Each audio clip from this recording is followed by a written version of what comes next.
we need some outside universal threat to make us recognize this common bound. I occasionally think how quickly our differences worldwide would vanish if we were facing an alien threat from outside this world.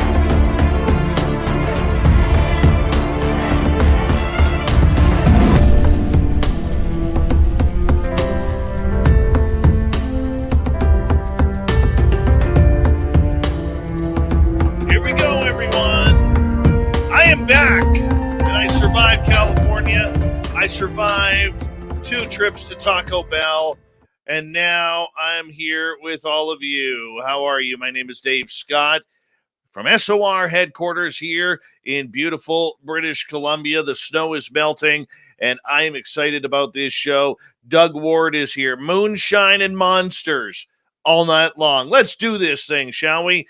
Jeffrey DeRuin in the gold medal position tonight. Race fan having to settle for the silver. Acreon taking home the bronze. There's gorgeous Cosmic Floor. Nightmare, Stunning Samantha. Grand Paul Holland in Australia. Wes H. Kevin, John Swan. How y'all doing? Thank you for joining us. I am pumped up for tonight. And I don't know where I get this energy from. It's from all of you. Logan L., the gorgeous Kathy Evans will be signing autographs after the show. Line up to the left of the studio if you don't mind. To the left of the studio. Wes H., Dirty Filth, good to have you both here. Thank you for joining us. Who else we got? Ann B., James Weston, Mark Longoria. Always a pleasure. There's one of our favorite veterans who listens to this show, Black Dragon, right there. We love our veterans here. You always have a safe home in our chat room. Go 66, Luscious Jewels, nice to see you. Thanks for coming on in. Oh, my goodness. Look who it is. It's the gorgeous Jenny White Bear. She'll be signing autographs after the show as well. Line up to the right of the studio. There he is. He's a classic. The Doug Shelby has arrived. The Doug Shelby, everyone. Thank you for joining us. Nicola, welcome back. There's Super Duke from World Bigfoot Radio. You got to make sure you hit subscribe on his channel. He'll be by later for another cryptid tale. And Dry Toast, best name on YouTube, right there. Thank you for joining us, my friend. Raven is Ryan. Thank you for joining us. My Flock, great tweets today with the owls, man. Really appreciate that. Thank you. And who else do we got? Enzo. Yay. Nikki. How are you all? Much love to each and every one of you. And here we go. Who is next? Well, it's Little Miss Cindy. Thank you for joining us. Welcome to SOR Chat. The gorgeous Fidgety Aura. And the stunning Pinzer Flactum. There she is, right there. Helmut Koss. Welcome to SOR Chat. Really appreciate you coming on in. Steve Wolf, $5,900. Goober Bear, Mr. Lurks a Lot. Carfunibre. There he is. Noble Patrick, Vash the Impaler, good to have you both here. Nicholas Shaughnessy, D.A. Roberts, always a pleasure. Mike Roberts, gorgeous. Larry Schulte, there he is. John Slaymaker, what is happening? The stunning Jan. She goes by Jan, but we're a soft J show around here. Jan. Yeah, Dogface Boy Simon, how are you? My Flock, thank you so much for kicking off the Super Chat tonight. The Super Chat is a wonderful way to support what we do on this show on a nightly basis. So thank you so much for kicking it off tonight. Rui Gonzalez, how are you? JG Hartwell, good to see you. The Black Dragon, again, because I just like saying his name. Well, let's start the radio side because that's kind of important. Who else is here? EMF, you're unbelievable. Oh, there we go. And who else is here? Solaire, it's been a while. Good to have you back. Boom, gorgeous Bama. How are you? Roy the Boy, nice to have you back. Stephen Edmond, good to see you. Awesome. Ann Palmer, thank you for coming on in. And, oh, there she is. the stunning and talented Kara McIver. She's in Saskatchewan, the Flatlander. If you wave at her, she will see you, and she will wave back. The gorgeous Rose Demaray, welcome back to the show. And who else we got? Gong Show, nice to have you here. Chris Mo in Austria, thank you for coming on in. Digger Dog, welcome back. We may run out of time here. We just may. Albino Rhino, welcome to SOR Chat. Bigfoot Rob, always a pleasure, buddy. And, maybe not. We're caught up. We are caught up. Once again, the Super Chat is a wonderful way to support what we do. The story is open on our website. Get your swag today. And, of course, Las Vegas, 3.5 weeks from now, April 22nd and 24th at the Golden Nugget. We are going to party. Robert Garcia, thanks for coming on in. Hey, people, I need a favor. Horns up.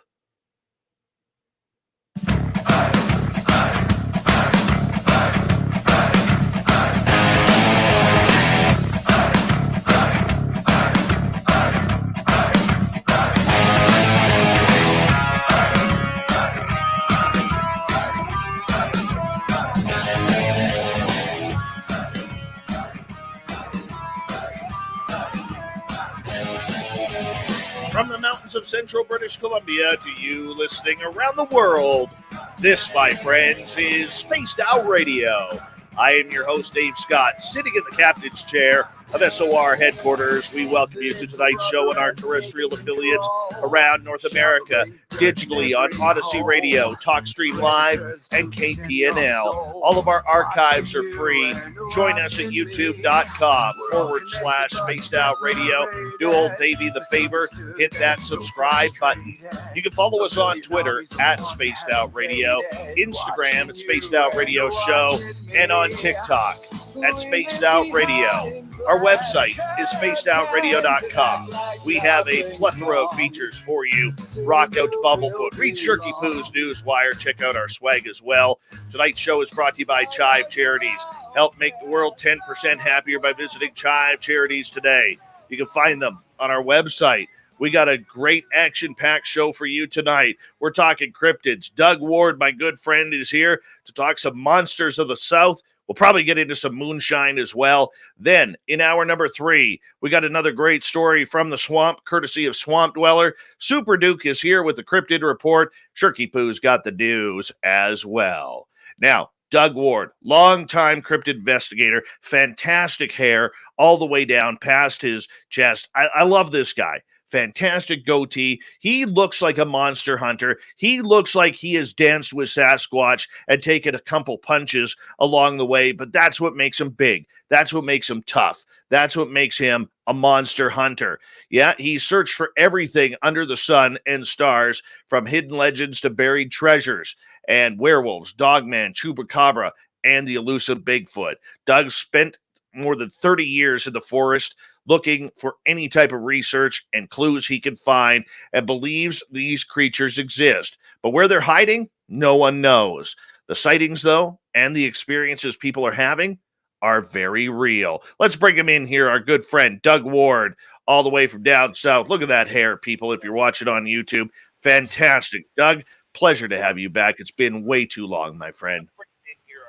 It's been a long time. Hey, you know, that intro always makes me think we should be rolling up on somebody. Well, if we have to, let's do it. Maybe a chupacabra, a dogman.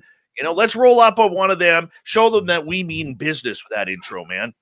Hey, it'd be a good one for it. Now, you got that right.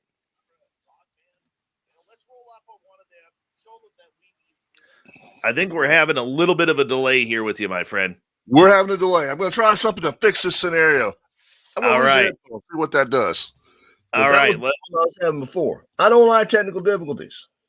I don't either, but you know what? Sometimes this is why we are live radio, because that's how things happen and that's how things roll. I am going to get you to turn your speaker down just a little bit here so I don't get any feedback on my end. But Doug, our audience who is, you know, it's always moving, it's always shifting, man. You've been doing this for 30 years. You know, how did you become a monster hunter? Well, before we get to that, let's fix this sound. All right. Well, I will just continue chatting here while Doug quickly works on. This is the beauty. This is how you know this is real radio. Here is when you know what we're doing a sound tech test right before the break, and you know what? We thought we had it. We thought we did, but I guess we Everything didn't. sounded good. Right now, I'm getting a delay. It's more That like is, an echo, really. yeah, I'm getting that too a little bit, but that's okay. That's okay. You know, I should let the fans know this. So over this past weekend, I was speaking at UFO Con 2022, as you know, and down in San Francisco. I get to Vancouver International Airport. I left after the show last Thursday, and I raced down to Vancouver. I'm there at like 6 o'clock in the morning. My flight is at 9, and guess what? Found it. Dave, even though he has had his vaccinations, he didn't have a COVID test. So I had to race for a fast action nose swab, get the COVID test. Of course, I test negative. And I hop on my flight. I am literally running, sprinting to my flight. I'm like the third last person to get on. Fine. Not a problem. Not a problem. Get on, go to the conference, meet Lynn Wallington. By the way, Lynn Wallington absolutely nailed it. Her speech was phenomenal. Best one all weekend. Best one all weekend by far. And I'm not just saying that because Lynn is one of our hosts here. This was her first conference, and she came out and she absolutely nailed it about her lifelong experiences, how she got into all of this, and what she believes has happened to her. And I'll tell you, there was stuff I heard in there that I didn't even know, did not even know. It was awesome. Met some great people. Of course, Paul Hynek, Melinda Leslie, Lorian Fenton, who were all there. Lorian put on the event. Michael Schratt was there. Got to meet the fedora-wearing John Hudson, who had the nerve to eat breakfast for dinner right in front of me at like 10 o'clock at night. I said, John, this is going to harm our relationship. You eating breakfast right in front of me when it's not even breakfast time. Horrible, horrible human being for doing that. But nonetheless, coming home, I go up, I get to the airport. Let's see. This one happened Sunday night. We're all hanging out. John leaves, after eating that breakfast for dinner at the IHOP where everybody was. We end up going back to the hotel, and there was a bunch of us. Katie Grabowski was there, Melinda Leslie, Misha Johnson, John Hudson, myself, and a few others were there, and we're all kind of hanging out in the hotel lounge area, sitting around just talking about the weekend and talking about a bunch of UFO stuff. And all of a sudden I look at my watch. I got to be up at like 3 o'clock in the morning. And it is about, oh my goodness, 2:10 when we shut it down. 2:10, 2:15. So I end up going back up to my room, and I figure, you know what? I'll just relax on the bed for like 35, 40 minutes. I packed everything up previous to that, so I was good to go there. Then my alarm rings at 3. I hop in the shower, call an Uber, which is really cool because up here, I don't get to do that. We don't even have a cab company near SOR headquarters. That's how small our town is. And call an Uber, get to the airport about 3:45. And at 4:20, 4:30, Air Canada opens up. And I'm like, yep, got my test and everything like that from the other day. And they said, you don't, or that test doesn't qualify. You need to take another test.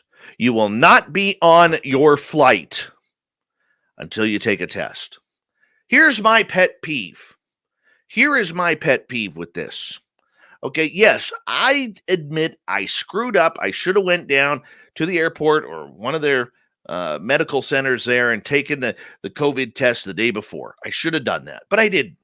Okay, stupid Canadian here. I will slap my own hand for that. But here's where I get upset.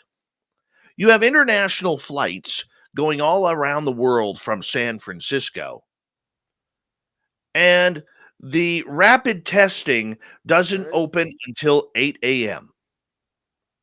does not open until 8 a.m. My flight is at 7:30. I miss it because of my stupidity. All right. And I don't get there until 8 a.m. to take the test. Got to take the test at 8, which, of course, like 15 minutes later comes back. And, of course, it's negative. Of course it is. So I go back to the Air Canada booth, and they say to me, All right. the next flight we can get you on is 4 p.m. Otherwise, you're going to have to wait till tomorrow. I said, I'll take the 4 p.m. Not a problem. Not a problem. So I hop on the 4 p.m. Now I've got literally, let's see, at this time, it's like 8:30. I've got 9 hours to kill, 8 hours to kill. I've already been at the airport for 3.5 hours, almost 4 hours. All right. Now I'm getting, or 5 hours, and now I'm getting upset. Oh, yeah. But there's nothing I can do to get upset. So I walk through security, and I try and find myself a comfortable chair because I haven't slept now since, waking up Sunday morning. And Doug, we're getting a little bit of feedback on your end now. All right. Can you hear me? Yeah, you're sounding a little rough here, man. Real All right. hot. What about now? A little bit better. A little bit better. All right. Coming down.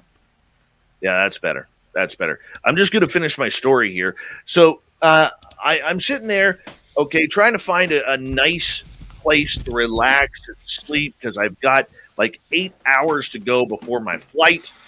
All right. There is not a comfortable chair in SFO. I find one with a big back, something that I can put my head down on. Okay, at least lean it to the side. I got kinks in my back, kinks in my neck. Finally, I can't find the gate.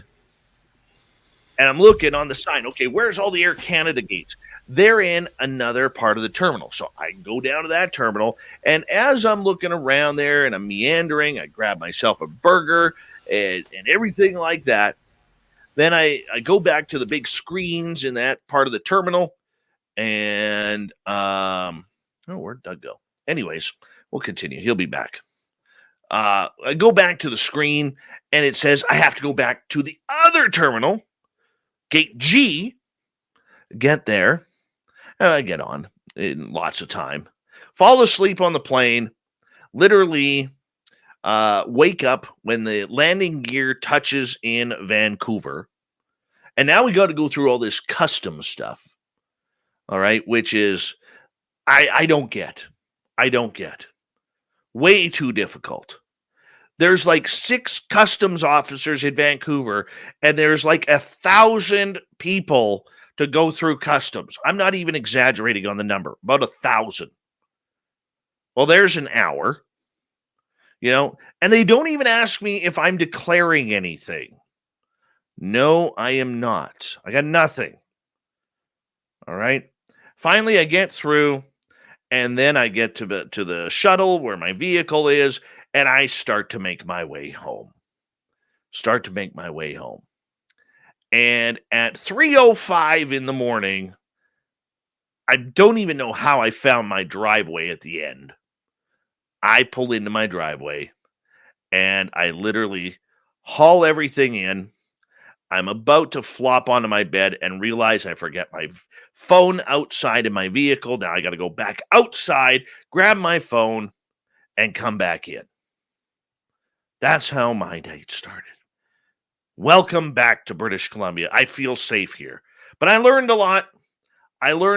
Number one, there's a lot of paranoia out there still. Maybe for some it's good just cause. Not for me. And number two, traveling sucks. It really does. This is why usually I like to, if I'm going in somewhere in the States, I like to sneak into Bellingham, Washington, and fly out of there. It's always so much easier. But that international border coming out of YVR, it's tough. But this time, when I went through customs to go to San Francisco, I literally went through customs. The guy's like, "Where are you from?" Told him. "What's your purpose of entering the United States?" I'm going to a UFO conference. Why? Watch my friends speak. And that's where I got one of these. A nice American eye roll. Have a good trip. All right.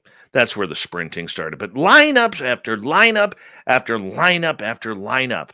You know, if I'm in a lineup that big, I want to go and I want to make sure that there is a roller coaster at the end, that I'm buying a concert shirt, that I'm doing something productive rather than escaping to a next line. It reminds me of that old South Park from a number of years ago where the carnival came to town, and the only thing that they could do is they had a ride called the lineup, where all you did was you walked through the tape, and once you got through the tape, the ride was over, because there was no ride. It was just ticker tape that you had to walk through. Anyways, Doug Ward, how you doing, buddy? Let's try this again. Oh, you're sounding rough, man. Sounding real scratchy. All right, let me see if I can edit audio. See what we can do here. You know, we may just have to run with it and worry about it during the break, my friend. I think we can hear you well enough. Let me just turn you up on my end. All right, Doug Ward's been chasing down monsters for 30-plus years here, and not once has any monster ever asked him, what kind of hair product do you use? And I think that's kind of insultive. You know, it's not a bad idea. That'd be a good branding thing, I think, right? Right, that thing's been done. But if it hadn't been done, it would be a great idea to have cryptid hair products. I'm all about marketing. That is beautiful. That is a good idea for us, Doug. Doug, 30 years you've been doing this plus. You know, why chase monsters? What got you into this? Curiosity, man. When I first started with this thing, it was because I live in a small town, Jemison, Alabama. We're close to Clanton, Alabama. The library down there had some books by Lauren Coleman. One of those books told the story of the Chilton County Booger, which was a sighting that was very close to where I'm at. And it just intrigued me when I found a monster story from my hometown there. But the kicker to it was, I remember when I was a kid, the sheriff T.J. Lockhart used to come around every election time. And he'd talk with folks. It's a small town. You want to run for office, you come talk to everybody. But he'd come down, sit at the table with my parents, and he'd tell the story of the night when they saw this thing. And they actually captured a print. And it just intrigued me so much because this was something that was real and tangible to me as a kid, and it happened here. And to see that something from this little town was all over the world in these books that are in the libraries, it caught my attention, along with all the other lost treasure stories and everything else. And I've just always been a seeker at heart, looking for something. And one thing that probably separates me from a lot of people out here is I'm a skeptic. I believe in the things that I've seen. I believe there's something out there, but I can't come out here and tell you definitively, this is what this is. Right? I'm not one of these guys that believes in peace to those who do, but the folks who believe that you can communicate with a Sasquatch by knocking on wood, right? And the gifting and things like that. I haven't seen it myself. I haven't experienced it, so I'm skeptical of it. But the things that I have seen show me that there's more out there than most people understand or would actually believe. Come on, you haven't tried using your world-famous moonshine in order to try and lure Sasquatch in for a little drinking conversation. I'm not buying that for a second. First off, what we have here is different than what people in the Northeast and Northwest have. The critters that we have around here, that most of the sightings that we get, are a little more vicious. They're not, I think of it like this, right? To me, the description I've seen of Bigfoot is like some weed with out in the woods somewhere. But what we got around here is a little more dangerous. We'll get into that in a bit if you want. Well, what makes it so dangerous? We got about 4.5 minutes here before we have to go to break. But what makes it so dangerous where you are? What we have here, the sightings that we've seen have usually been following up on some sort of attack. There's a nationwide news story that came out about 2012 with a pug named Bama. And that pug was basically, his skin was ripped off. They thought it was the person that did it. They put out a reward for it. But when they sent off for a necropsy, the second vet that looked at it discovered that this was something, an animal that did it of some kind. It wasn't a human. But the cuts were laser-like cuts, precision, like you'd hear about a cattle mutilation or something. And this is the kind of thing that we see a lot. It's them attacking animals, attacking people. And it's not the Sasquatch type thing that you hear about. They're not that big. They're smaller, about the size of a human. And around here, the cryptid that we see, which is, the old legends call it a lofa. That's what the natives call the darn thing, which meant flayer or skinner, which skinned its thing alive. And that's what we've seen. Okay, describe this lofa to us.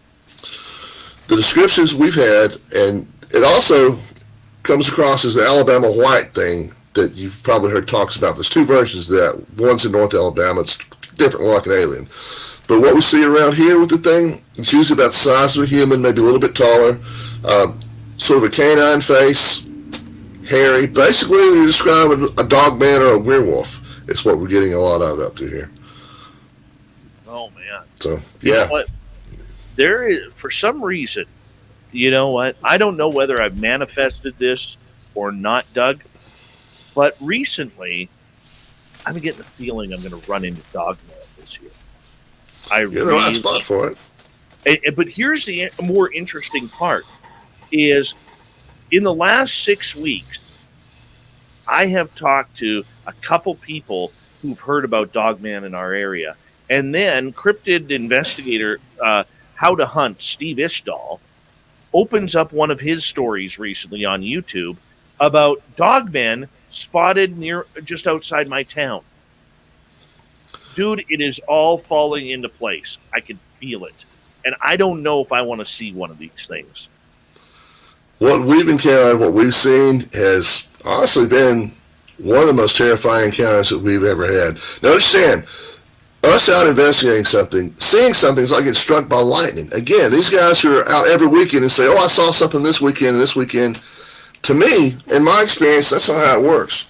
I've been doing this for 30 years. I've had maybe 5 times where there's a legitimate sign that we could explain. And that's been out a lot. So, it's one of those things where if you try hard to see it, chances are you're not going to. So what makes you respect the forest? I grew up in and around it. There's too many things out there that can kill you if you're not careful, but it's also one of those things where everything you need is out there. For you, though, as you say, in your area, there's a lot of animals out there that could kill you. What are we talking about? I know in my area, I say the exact same thing. Grizzly bears, black bears, mountain lions, moose, badgers, wolverines. We got a lot. What's down there? In my opinion, the most dangerous thing around here is wild hogs. But mostly it's going to be wild hogs. There's a lot of gators these days, snakes. You never know what you're going to run into. We've got a few bear here and there, coyotes. Coyotes aren't really a big danger of any kind, but there's a lot of things out there that can kill you. And, of course, you've got a lot of, to be honest, the word meth head comes to mind. Meth heads and nut jobs living out in the woods. You just have to be careful where you go and not get into the wrong spot. Wow. Dude, I don't know how I would feel coming up against, in the swamp there against some gators and some rattlesnakes and pythons, and that's just going to ruin a day. Now I can see why these creatures are so upset. Yeah, and another thing about the area too is a lot of what we've done is looking in caves and abandoned mines and things like that. And there's a danger of cave-ins. There's bats. Well, remember our team got face raped by a bat. It was great. It was years ago, but that was actually looking for a treasure, for something different. But the thing about it is that as long as I've been doing this, I'm not convinced of anything. I'm still questioning everything I see.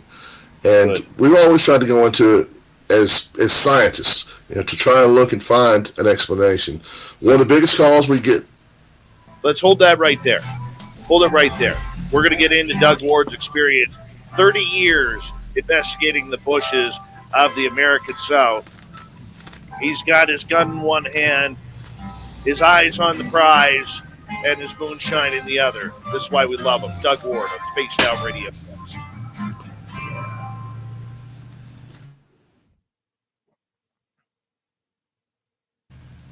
How's our audio doing?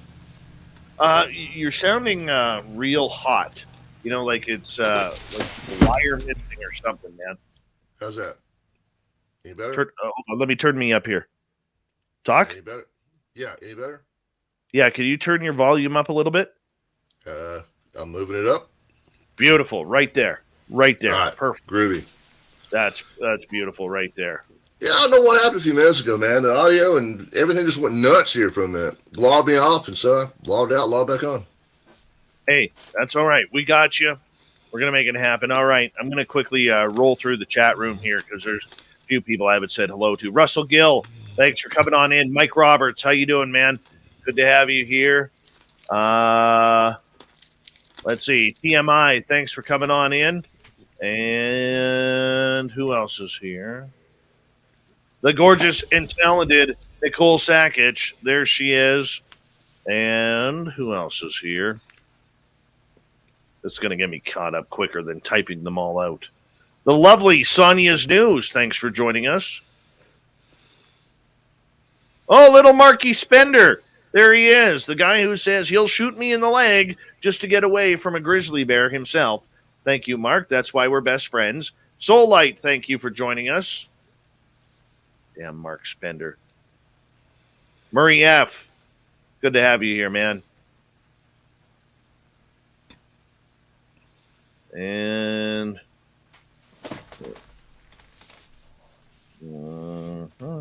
I swear I'm almost done. At least I think I am. Last Unicorn, welcome. And who else is here? By the way, for those keeping count, I ate Taco Bell twice while I was down there. Lars Janssen, welcome. And I tell you, I got to tell you right now, them fucking tacos didn't stand a chance. Did not stand a chance. I hit them hard. I flanked them. I hot sauced them. And I bit down, and they were screaming for mercy. And I said, hell no, you're going down. And I took them down hard. Sent them right to Paradise City. That's what I did. Lovely LaDonna, thank you for joining us. God damn tacos there. Obi Flett, what's happening? JKGN, thanks for coming on in. The lovely Avi May, thanks for joining us. And Mennonite Abe, good to have you here. Travis DeLuca, welcome. Alien Critter, good to see you. All right, there we go. Now I'm caught up. Did I eat any real tacos? No, I did have a taco salad. But, no, I hammered Taco Bell. Yeah, hammered it. They didn't know what was coming. This Canadian did well. Canadian did very well. That's some high-quality chin hair there, Doug Ward. I tend to massage this thing as I'm thinking sometimes. I can't it. go. It takes me forever to get a full beard going, but I like the little goatee. It works. It's gray now, so I feel better about it. Well, I could lend you some grays. You know that, right? Like, if you need some. You got to earn them. You got to earn them. It don't make it if you don't earn them. Oh, man. I don't know if I earned them or not, but I got them. Yeah, that's one of the things, man. Getting old is not so bad.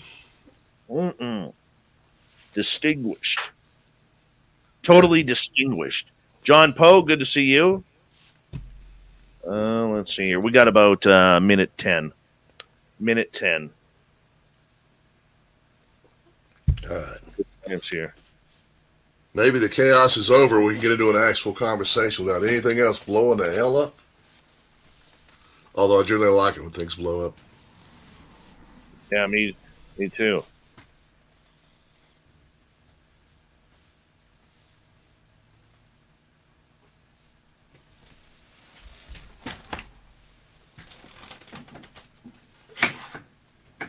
Right. Don't worry, little Marky Spender. Soon we'll have wild hogs. You know they're moving our way. You know they're. What's on tap there? Water. Absolutely, water. Yes. It started. It is started. The moonshine has started. Keep my Yeah. water in a keg. Mm-hmm. Good. Good. That makes me happy. I was Yeah. hoping. I was hoping. This has Yeah. become tradition every time I have you on. And so this is my little cabinet of curiosities, man. I've always thought a gentleman should have a cabinet of curiosities. So this is in my office, my personal office, not the Hell Hunters team office, but yeah. Hold on, buddy. Hold on.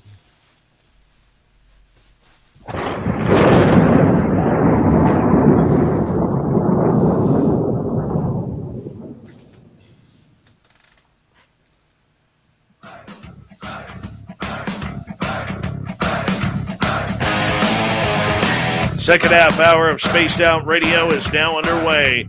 Good to have you with us. My name is Dave Scott, and we are hanging out, having a great time with you tonight. I want to remind you that if you missed portions of this show or others, check out our free archives at youtube.com/Spaced Out Radio. Do old Davey the favor, hit that subscribe button. Our website is spacedoutradio.com, where we have a plethora of features for you. Rock out to Bumblefoot. Read Shirky Poo's Newswire. Check out our swag as well. Follow us on Twitter at Spaced Out Radio, Instagram at Spaced Out Radio Show, and on TikTok at Spaced Out Radio. Doug Ward, 30 years plus in the field, chasing down monsters, looking for lost treasure. This man's been there, seen it, done it all, and he is hanging out with us tonight. Doug, welcome back. And right before the break, you were going to get into of one of these encounters that you had. Well, before we do that, let me back up to where we were before the break. Is we try to look at it as scientific.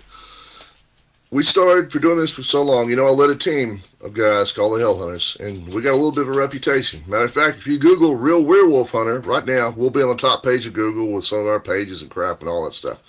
So we get calls all the time about random things, and usually it'll be somebody heard something. That's the main thing, is audio. People hear something scary outside of the house. 9 times out of 10, it's going to be a couple of foxes out there making noise. You know? When we go out, we go in and look to try to disprove whatever people think they're seeing. And most times we can. The majority of times we go out, it's going to be something simple, something that is easily explainable. But there are times when it's not. And the area that we're in, back to the pug I was talking about that showed up ripped to shreds, basically. That's happened repeatedly around through here. And there was a sighting in that area called Dogwood of what they call the rock dump monster.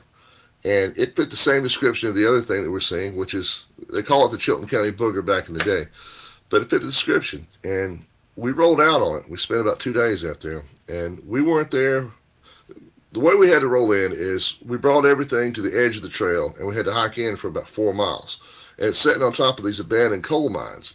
And this is before the feds came in and closed off the entrances to the mines. So we headed down in that way. By the time that the first part of the team got there and was setting up camp, the rest of us were going back to pick up the things from the vehicles.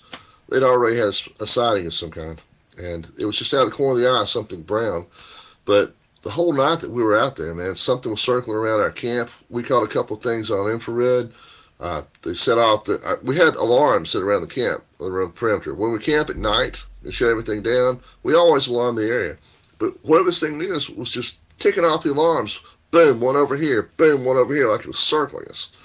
Now, we always go out, not because we're hunting something, but for our own protection. We always go out hot, so we weren't that concerned about it if it was some sort of normal animal or something. But we ended up following a couple of these things down into one of the mines, and it was a ventilation shaft that goes into the thing. And we got right to the top of it. The thing was about to cave in, so we turned around and went back. But our theory was that whatever this thing is that's living down there has been in those old mines for Lord knows how long. And it's also right along the Alabama River. Or actually, this was on the Little Cahaba is what this was on. But whatever these sightings are tend to be along waterways and near mines. That's what we've seen over the years. But again, and there is on YouTube, it's floating around. We interviewed a guy named Frog that saw this thing. He claimed to shoot it with a 300 Weatherby Magnum, and it still came after him. He was a psychotic backwoods cat that just had never left that area before. Interesting person. But he was terrified, man. I believed him. And when I see fear in somebody's eyes like that, I know they saw something. But go ahead. No, please. I was going to say that a lot of times when we come out to these places, they'll talk to us because we're local and we kind of speak the language, and we can go out there and have a beer with them, and they'll tell us what they really saw, and they'll open up a lot of times. And some of these things they've been seeing, their father saw them, their father before them. And the stories around here go for hundreds of years in this area. Here, northern Alabama, up in Walker County, and down around the Mobile Five Rivers Delta is filled with these sightings. And it's something is out there. I don't know what it is. I mean, it could be like some people say, it could be a friggin' bear, coming out of hibernation. There's a lot of possible explanations. I haven't been able to prove anything, and I'm not ruling out anything, but something's there, and whatever it is, it's dangerous. We had less than 6 months ago, I got a phone call from an Autauga County south of us, deputy sheriff, and he had something that fit the description show up in his backyard. It broke down his fence going after his dogs. And he called us. Why, I don't know. He's a deputy sheriff. It seems like he could handle it on his own. But they called us. We went to take a look. And we didn't find any tracks or anything, but we did see where the gate was broken. And the story he told was fantastic. So whatever it is still there. When you're out looking for cryptids such as this, and you know that it is predatory, you know it is an apex predator for your area, how do you prepare yourself, and what are you looking for, in regards to safety? Because you're trying to protect the people who are having these encounters. And like you said, I think you said it great when you said, when you look at someone and you see the fear in their eyes, it is always a good sign that they've seen something quite supernatural. But for you, how do you prepare for that? Because it's such a dangerous job in going after these. Work with. We've been together for a long time, and we're not really as active as we used to be. Some of the guys have retired, but these are guys I walk into a firefight with. And that's step one, is to be out there with people you trust. Step two, I carry a 12 gauge made on an AR frame, and I use armor-piercing incendiary rounds. So there's that. Some of the guys, but we've never really had to fire off at anything like that, and I didn't expect we would have to. That would be such a insane occurrence that if we got killed by what we were looking for, it'd be like something out of a movie. I'm more worried about other things when we go out there and documenting what we see. That was the whole concept, is document. And we found some interesting things, but in the early years, we found a lot of tracks, but we were a little bit green at that point in time. We're still trying to use plaster of Paris to get those tracks out of the woods. And the places that we're at, we were hiking in a good ways, and they just usually didn't make it out. Now, I use dental stone if we're on something. It dries in 30 minutes. It's hard as a rock, and you can carry it out in a backpack without any worries. So, we learn as we go. We make mistakes. We get older, and we figure stuff out. Doug, for you, as you're entering the forest and you're looking for this, what kind of clues are you looking for to see if you're in the proper area?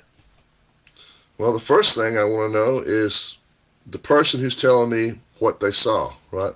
I want to look at them. The first question I'm going to ask is, do you watch paranormal television? Have you been watching, I don't even watch TV, watching Finding Bigfoot or any of that stuff, right? If they're a fan of those shows and those things, I find them less credible because there's more chance that they saw something and just decide that's what it was. My next thing is I'm going to look at the area's history. Are there other sightings? These things have been here for a long time. So you're not going to be the first one to see it. Something will be in the area. And there's a lot of places to find that data. But it's something people don't think about, right? A lot of people say, well, I Googled this and it wasn't there. Somebody's got to put it on the web.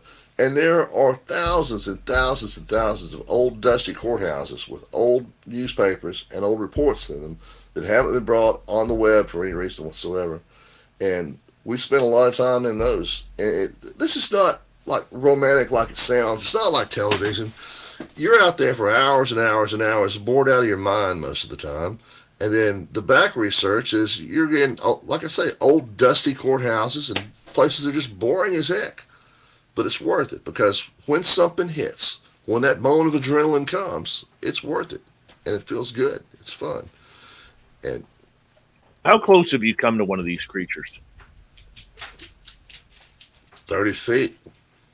The one that we're talking about in Dogwood. And to this day, that is the encounter that strikes me the most. It's the Dogwood one. It scared the heck out of most of the crew. My wife, Becky, usually handled what we call base camp. And she goes in there and sets everything up, gets the radios going and all that stuff. Her and one of the other guys, Ty, were in there. And they're the ones that spotted that thing to begin with. And all through that night, something was out there. We found tracks the next day. That's one of those cases where, yeah, we used plaster of Paris and tried to hike out of the woods with it, which is not the best idea in the world. But we learned. And we've had... Did at any time you guys feel like you were being stalked? Absolutely. I mean, that's when they were tripping those alarms around the camp, and then we were able to get them on FLIR. It wasn't really FLIR, it was a cheap knockoff. But when we were able to get them on infrared, then, it was, we saw something. We couldn't tell what it was. And it's like, when we were headed down to that mine shaft, we were following one down there, but there were two that were up on a ridge. Two something. We don't know what it was. So yeah, we felt like we were in their world, not the other way around. All right. Being 30 feet potentially from one of these creatures, a lot of people have not had that experience. And I have as well with Sasquatch with my buddy Merle. And it's intimidating. It's scary. It's frightful. You don't know if it's that creature or something else that's there. How did you handle it? In the moment, you just do it, man. And the thing is, I have seen what this thing can do. I can't share on here, but I'll send you the files sometime, maybe tomorrow, so you can see what I'm talking about. We interviewed the vet, we went through all these things, but I've seen what this thing can do. And this is in that same area that this happened. It was a few miles from where that pug was torn to pieces. So it's intimidating, but I mean, that's what we're supposed to do. And I'll tell you something else. In all honesty, if I were out there by myself, if I didn't have my team with me, I would have flipped out. I mean, I consider myself to be a reasonable guy, but just like everybody else, when you run across something that's beyond what we know, potentially, it could have been a bear. Again, until I see it, until I have a breeding pair of whatever this is, then I'm not going to say it's anything. You are, I believe, an engineer by trade. Correct. So you've got a scientific background. You've got a scientific mind. You've got a scientific flow of the way things should be. What confuses you about a creature like this? The thing about everything that we look for is it's possible, because something similar existed at one point in time. There's a prehistoric animal, too, that looked exactly like the thing we're describing. Looks similar to a bear. It's possible, right? There's no confusion about that. What confuses me is how it interacts with people, why we haven't actually found any solid proof that this thing exists. I have a theory on that, too. This is a little off the wall, but you mentioned manifestation earlier, right? So are you familiar with the law of attraction? Well, I mean, I am attracted to your beautiful hair, yeah. Yeah, I'm glad to hear that, Dave. I am. But what I'm getting at is one of the things they talk about in that is the reticular activation system, the RAS, which is right. what keeps you. It lets, like, if you buy a car, right, all of a sudden you see 50 of those cars on the road, it's because you're noticing and paying attention to it. But because beforehand it didn't matter to you, or you didn't believe in it or whatever, you don't see it. Your mind just bypasses it. It's like the Hitchhiker's Guide to the Galaxy, SCP, someone else's problem field. If you don't believe in it, if you don't think it exists, maybe there's something in your mind that just goes click. I do not see that. I don't want to see that. Bye. You know what I mean? I mean, it could be a safety valve in there somewhere. Just a thought. That's not my golden theory on or anything, but just a thought that I've been musing over a little bit, that possibly there's something in our mind that only lets us see what we believe we should see. There are a lot of different theories of what we are dealing with on a daily basis out in the forest. We're trying to figure out, is it a real creature? Is it something a little bit more supernatural? Is it something that is a little bit, beyond our scope of thinking here? And, talking to a lot of scientists recently, they don't think that we are open-minded enough outside of our current parameters of science of where these creatures are and what they are all about, Doug. Do you think that we are dealing with some sort of hominid or animal type species here, or can we not rule anything out at this time because we just literally don't know without proper DNA evidence or a body that we can perform an autopsy on? Well, let me tell you this. I've heard the rumors that Bigfoot, UFO tied in together, right? So I got an idea. I took the MUFON data and I took some of the Bigfoot sighting data I found online, right? And I parsed the data, right, by date and by location. Didn't jive, right? Yeah, it didn't jive. It didn't link up enough to make it matter. But what was interesting was the majority of the UFO sightings showed up on the 33rd parallel. Did you also know, and you probably did because you're a brilliant guy, but in case you might not, I'll mention this for our audience anyways, that MUFON usually doesn't report on any type of phenomena that happens outside of UFOs. So if there's a Bigfoot sighting there, they're going to drop the Bigfoot sighting. Same as the BFRO, that if there's anything that they consider woo happening in their reports, they've actually been caught editing reports or not even putting them out for the sake of their own credibility. I mean, that's also a dangerous way to do it if you're not reporting the facts. Right, but those two should overlap. If there's a real correlation between the two, then you should be able to get the data to overlap to where, okay, a UFO sighting happened here, Bigfoot sighting here. It doesn't have to be reported from the same people, but the sightings should, on some level, overlap more, if that was the case. So I'm not ruling anything out. Personally, I think it's a flesh and blood critter that we're seeing, and I think it's just something that's been here for a long time, and probably something that was on the verge of extinction at one time, and maybe it's coming back. The more that we dig in and destroy land, and the more that we take away from the forests and the rivers, the less land they have, the more likely we are to sin with anything. And, things migrate. We have armadillos now all over the place here. When I was a kid, you didn't see armadillos in Alabama. That was a Texas thing. We don't have armadillos up here. You're not missing much. You're not missing much. They carry leprosy. Do they? Yeah, they do. They're a pest. Did not know that. I mean, they're cute. They're cute. I'll give them that. They're cute little critters, but they're not helpful at all. Of course, I don't like raccoons much either. I didn't realize until a few years ago when I saw one, I didn't realize how big porcupines are. And I didn't know that they could climb trees. I was unaware of that myself. We don't really have porcupines much around here. Oh, I've only seen one. Seen the markings, seen the markings.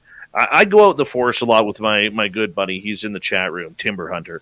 And we call him Little Marky Spender around here.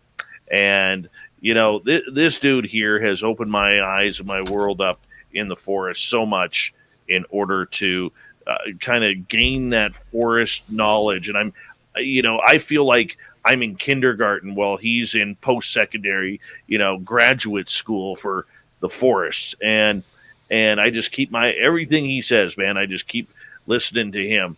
And, so I'm pretty sure one day I'm going to be a sacrificial lamb in case, a horny Bigfoot comes up and says, "Hey, boys, let's have a little chat here." I don't know. I mean, it may happen, Doug. It may happen, but I mean, okay. The most random thing that I ever tried to catch a sighting is I had a friend that worked over the zoo in Atlanta, right? And I had him obtain some ape urine, right? So we tried it, right? Nothing. But again, what we get around here, I don't think is Sasquatch or anything along those lines. You're more dogman down there. Werewolf. They call it here. We call it a lugaroo, and we brand ourselves as hunting werewolves because if we're going to be thought of as crazy, we want to pick the kind of crazy we're going to be thought of as. But my opinion is this thing's been here long before Lon Chaney put on makeup. It's some sort of cryptid that has existed for a long time, and when the French came over here, they identified it as a werewolf because it's what they knew. I mean, remember the old werewolf stories that most of the time this was someone turned into a wolf or they converted into a spirit, and they walked on four legs, not two. You didn't see the full-blown werewolf thing until much more recently. You don't think it's a person who's going to bark at the moon after listening to Ozzy Osbourne? No, but I tell you this, we get a lot of death threats from those guys. You're familiar with Therians, I'm sure. Yeah. Yeah. A lot of folks in the Therian community don't pay attention to what we're doing. They don't read anything on our website or anything that we talk about. And they assume that we're hunting shapeshifters, which I don't believe in shapeshifters. I believe that people can have the spirit of an animal, but I don't think you're physically going to shapeshift. But they think that we do, to the point where they actually... Have you ever heard of Altok? No. Fill me in. It's supposed to be a government organization that is, quote, always watching the other kin. A lot of these Therian kids have got in their head that that's what we are. And we've had death threats. We've had all kinds of crazy stuff come from that. We've had people beg us to kill their dance teachers because they think they're a werewolf. You know, a lot of people do not get our mojo at all, but it's fine. It's entertaining. But I worry about some of the youth these days. Well, I can't believe you're getting death threats over looking for werewolves. Yeah, That just amazes. Yeah, and it's like, why do you kill them? Or somebody will tell me they're a werewolf. And usually they're 14 or 15 years old, deciding that I'm a werewolf, blah, blah, blah, we're going to do this. We do this. I have a clan, blah, blah, blah, you know. And I don't care, right? If you're a Therian, if you believe that the spirit of a wolf resides and you have friends that feel the same way, I'm good with that, man. We're not hunting shapeshifters. We're not hunting people. We're trying to investigate a series of things that have happened for centuries around here and find some answers. But nobody seems to get our mojo right. That's okay. Well, it's hard, though, for people to fully understand, as we got about 2 minutes to go here before we go to break at the top of the hour, Doug. It's hard for people to comprehend that there are monsters out there that could tear them apart. You know what I'm saying? It's a very tough thing. You know, people are used to bears or mountain lions or snakes in your area, not up here, thank Christ. But, you know, anything along those lines, people are used to it. The wild hogs, they're used to it. You start talking about werewolves running around the forest, dogman, rougarou, whatever you want to call it. I mean, that's where things go a little haywire, do they not? Sometimes, but I don't really see a huge difference, right? Again, we're looking at something that physically can exist. It's possible. And you know, a bear is not that different from a loup-garou. As long as you get rid of the supernatural aspect, get rid of the shapeshifter aspect, it's possible. Could be something very old that's been here for a long time, and it's just now starting to come back. Right. So, are there any signals or signs, and we'll probably have to get into this next hour, that this creature gives to know that you're on the right track? I don't think it would if it wanted to. It would if we wanted to. No, you never know. When you're going out, you don't know what you're going to see. I mean, again, most of the time it's a dud. It's like a lightning strike. Yeah. On the rare occasion when something is real, it's amazing. So even though you're not really looking for Bigfoot, do you ever have signs of Bigfoot being in that dogman type territory with 30 seconds to go? I hear it. I hear about it. There's a lot of people here in Alabama who believe that. But to me, the prints are a whole lot bigger if you're looking for a Bigfoot or Sasquatch type creature than what we see around here. I mean, as Lauren Coleman said, the creatures we see around here, the prints are more like a chimp a lot of times, only larger. It's different. It's not the same. Doug Ward, we're through hour number 1 already. We got Doug for another 1 hour here on Spaced Out Radio. Monster Talk all night long with our good friend Doug Ward. It's been a couple of years since we had him on the show, but gosh darn it, it's so good to have him back. Let's continue the Monster Talk when we return on the mighty SOR. Stay tuned.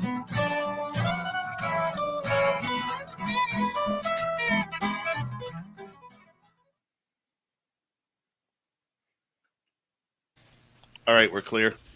Groovy. We got 6 minutes, bud. I'm gonna go. I'm gonna refill and replace. I'll be right back. All right, man. I'm gonna step away for a quick second here too. I better, I'll be back.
Dun, dun, dun.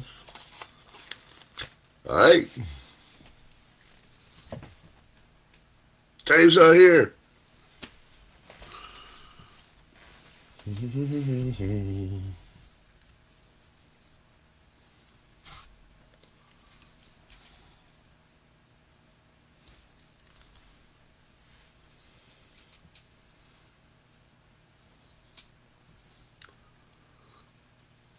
Big fan of the cup. My brother-in-law made that for me. He's one of those genius types that can build anything he wants to.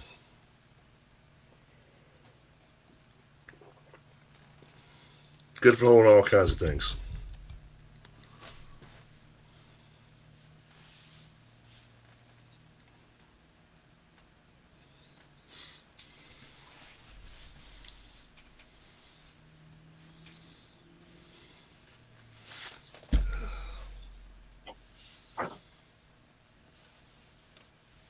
All right.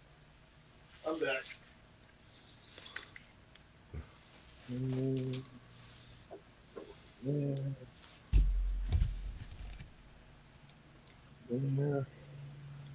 Put these bad boys back on, and we should be good to go.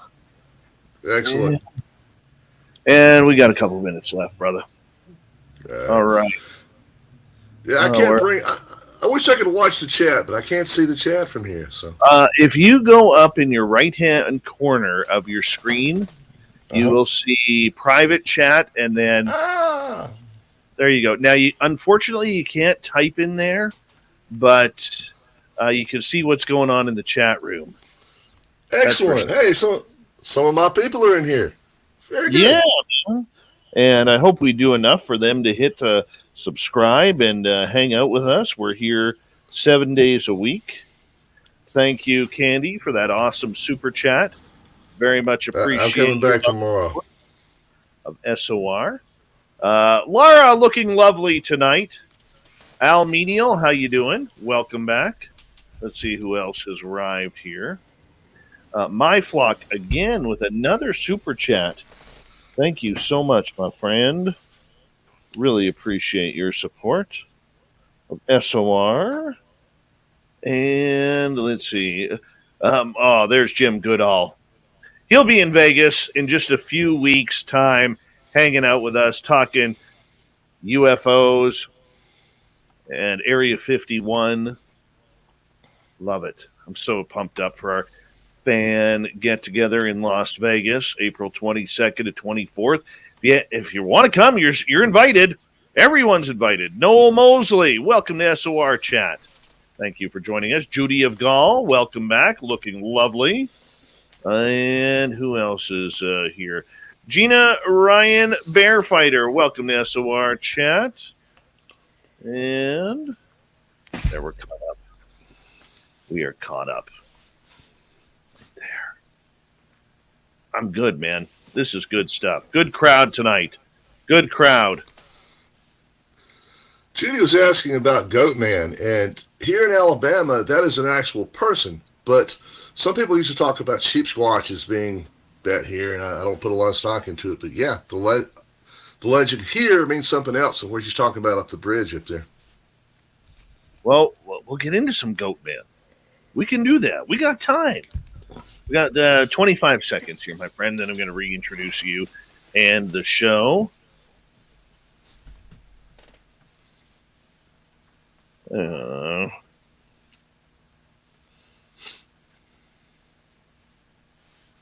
All right, 10 seconds here, my friend.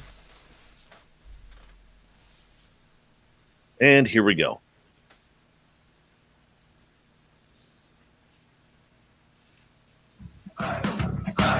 You're listening to Spaced Out Radio with Dave Scott. Follow Dave on Twitter at Spaced Out Radio and on Facebook, Spaced Out Radio Show. Let's rock it out. Hour number 2 of Spaced Out Radio is now underway. Thank you so much for taking the time to join us. We really do appreciate earning your listening ears wherever you are on this beautiful planet we call Earth. Hello to everyone listening in on our terrestrial affiliates around North America and digitally on TalkStream Live, Odyssey Radio, and KPNL. All of our archives are free. Join us at youtube.com/Spaced Out Radio. Do us the favor, hit that subscribe button. The Desert Clam has set the password for tonight in the SOR Space Travelers Club. Valjapi. Valjapi is your password. Use it wisely, Space Travelers, as the Clam sets the password each and every night right here on Spaced Out Radio. Our website is spacedoutradio.com. We have a plethora of features for you. Rock out to Bumblefoot, read Shirky Poo's Newswire. Check out our swag as well. Follow us on Twitter at Spaced Out Radio, Instagram at Spaced Out Radio Show, and on TikTok at Spaced Out Radio. 30 years of searching the wilderness for something that should not exist. That's why we have Doug Ward here, who's a man on a mission trying to find all the cryptids he can and prove their existence to what is truly going on in the forests around North America and the world. Doug, welcome back. Glad to be here, man. So, on the break, we were talking a little bit about another cryptid, but I want to switch gears a little bit and go way, way back in time, if that's all right. Let's do I that. have a question your audience may be able to answer. When did chupacabra turn into a mangy coyote, right? Because initially chupacabra was nothing of the sort. We're talking about like a little space lizard type thing in the Philippines or Puerto Rico. And now it's a different animal. I asked this to point something out. When I was a kid, I grew up in a little town called Coleman, Texas, where my grandmother lived. And they were famous because they built the graveyard before the town was finished because the first gunfight happened during the construction. But there was a museum there. In that town museum, they had two-headed snakes and all kinds of just weird, odd animals. But one of the things they had was what we would think of now as a chupacabra. The name didn't exist then. Nobody heard of it. But the things that people are seeing these days and calling it chupacabra were floating around all over Coleman, Texas back in the day. They just didn't know what to call them. It was never called that. So, I still think, man, that the chupacabra is some sort of mangy dog, wild dog. I really do. And maybe I'm wrong. I'm okay for feeling that I'm wrong. But I struggle with it. What I'm getting at, yeah, I mean, I agree with you on that concept. That is some sort of normal animal coyote, maybe some sort of crossbreed. It's what we're seeing as a modern chupacabra. But remember to start with, that's not the description. The description that originally happened to these things was it was something that was kind of like a lizard with wings that was sucking goats, right? whole gold sucker thing. It was not a furry animal at all. It was more like a lizard or something prehistoric. But that changed over time. The conception of chupacabra went from one way to another, and I don't know when or where that happened, how it evolved that way. There had to be some sort of television show or some sort of pop culture thing that caused that change to happen. But I don't know where it was at. I've never been able to identify it. All right, before we get to some other cryptids here, Helmut has a question for you. Doug, have you got thermal scopes? They work wonders for seeing into a dark woodland. Yeah, we don't usually use thermal scopes because we're close up, but we do have thermal imaging equipment so we can see what we're going at. But if we're close enough that something's going to be fired on, then we don't need a scope. But yeah, you're 100% right. All right. And in the chat room, my friend, I mean, there's been a couple of cryptids pop up already. Deer Man, Goat Man. Are we really chasing down these creatures? And if so, what are they? Deer Man's a new one on me. Goat Man, here, Goat Man, the local stories of Goat Man were an actual guy who drove this herd of goats around all through the state walking around. There is Goat Man's Bridge, but that sounds more like a demonic haunting of some kind to me than a cryptid. I have no experience whatsoever with Goat Man, so that's one of those things when I see it and know more about it, maybe I believe it, maybe I don't. But again, I don't automatically assume just because something is a legend that it's real. I'm a skeptic at heart, which annoys a lot of people, but it is what it is. Well, our good friend Swamp Dweller around here, he's a cryptid, creepypasta type of channel on YouTube, very successful. And he has been receiving reports of this thing that what they call a knot deer. It looks like a deer, but it's on two legs and very humanoid as well. And I know Lon Strickler from phantomsandmonsters.com has been reporting on those as well. I mean, this cryptid world just seemed, I don't want to say it sounds ridiculous because I'll tell you, man, I love the cryptid world. It fascinates me more than anything. It really does. But I mean, how much of this is people misidentifying these creatures for what is natural, and how much of it is actually we're starting to see more and more of these creatures that are popping out because people are spending more time in nature? Do you know the story about the two-headed deers that were all over Australia back in the day? No, I've never heard that one. Yeah, sailors would report that as they went to Australia, they were seeing all these two-headed deer roaming around. And one large head, one small head. They're all over the place. What they were seeing was a kangaroo with a baby in its pouch. If you see something that you can't identify, you try to identify it as something you're familiar with. And in a lot of cases, I think this could be the case because we're a lot more familiar with monsters than past generations have been because of all the movies, all the television, all the pop culture things. So you see something, maybe it's not what you think it is. Right. But then again. So what's the weirdest report you have taken on an investigation? Weirdest report. Well, I'm going to give you flat out weird first, and I'll give you some of the strange ones. We generally hunt for real things, but people want us to be friggin' Constantine sometimes, right? Let me phrase this differently. Let me tell you about our adventure at Bear Creek Swamp. This is a place outside of Prattville, and there's a lot of legends roaming around through there. One of those is of a ghost, and this ghost supposedly is a woman walking around through the place who, if you say, "I've got your baby," she appears and attacks. Well, that sounds pretty familiar probably to a lot of people, right? La Llorona, a Spanish spirit.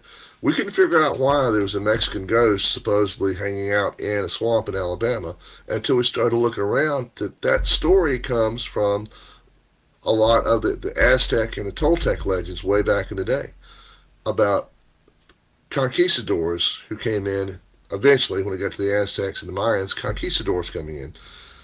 Well, De Soto traveled through this area through here, and he wiped out an entire village that belonged to Chief Tuscaloosa, and that's another story entirely. He was said to be a giant. But there's a lot of death and destruction in that area. It might have been the swamp. And we got to thinking, if it's possible, if that's real, that could be what brought that Mexican spirit or Central American spirit here to this area through there.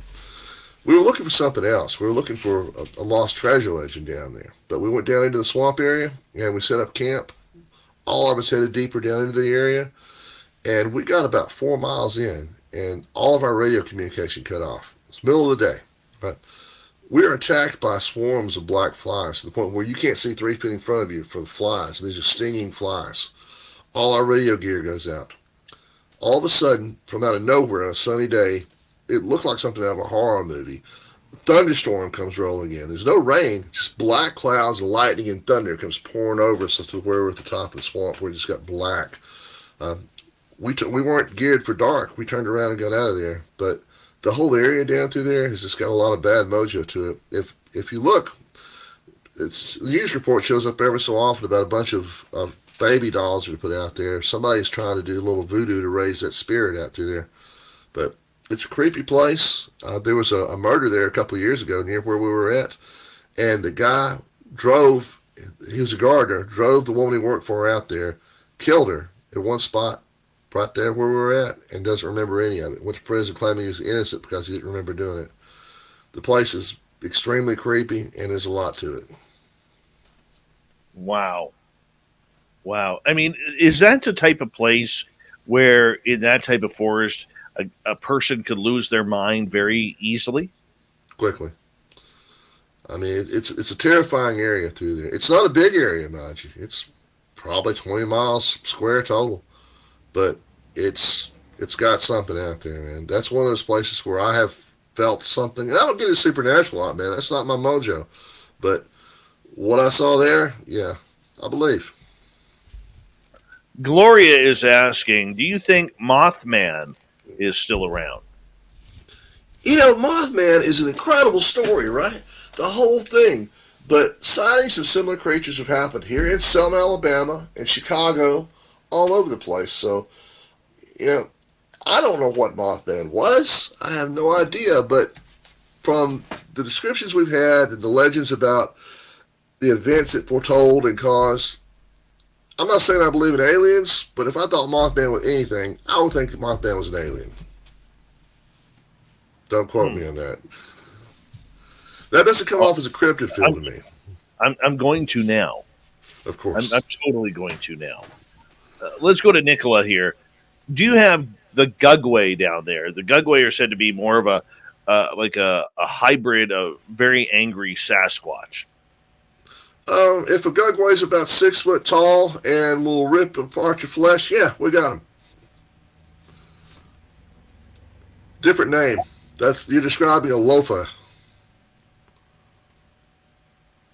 All of these creatures here have been reported for centuries by American Indians, First Nations people around North America who have come into close encounters with a lot of these creatures.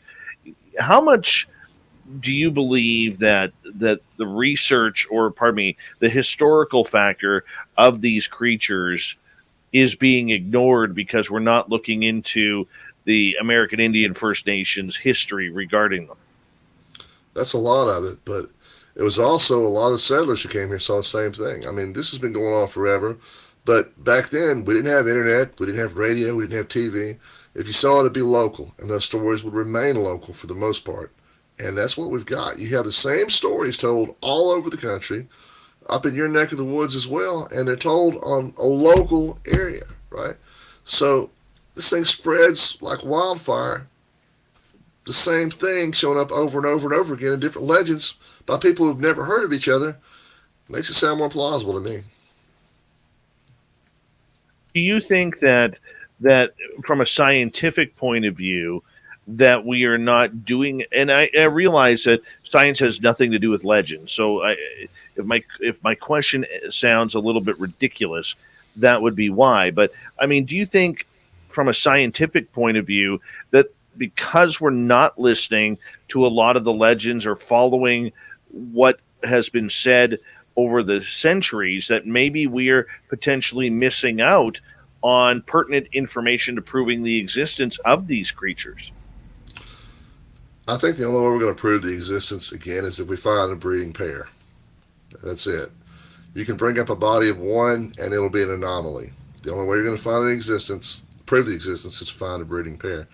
As far as legends go, though, yeah, we're not paying enough attention to the old stories. Meditation, right? For centuries, meditation was said to be healthy and do all these great things for you, but there was no reason why.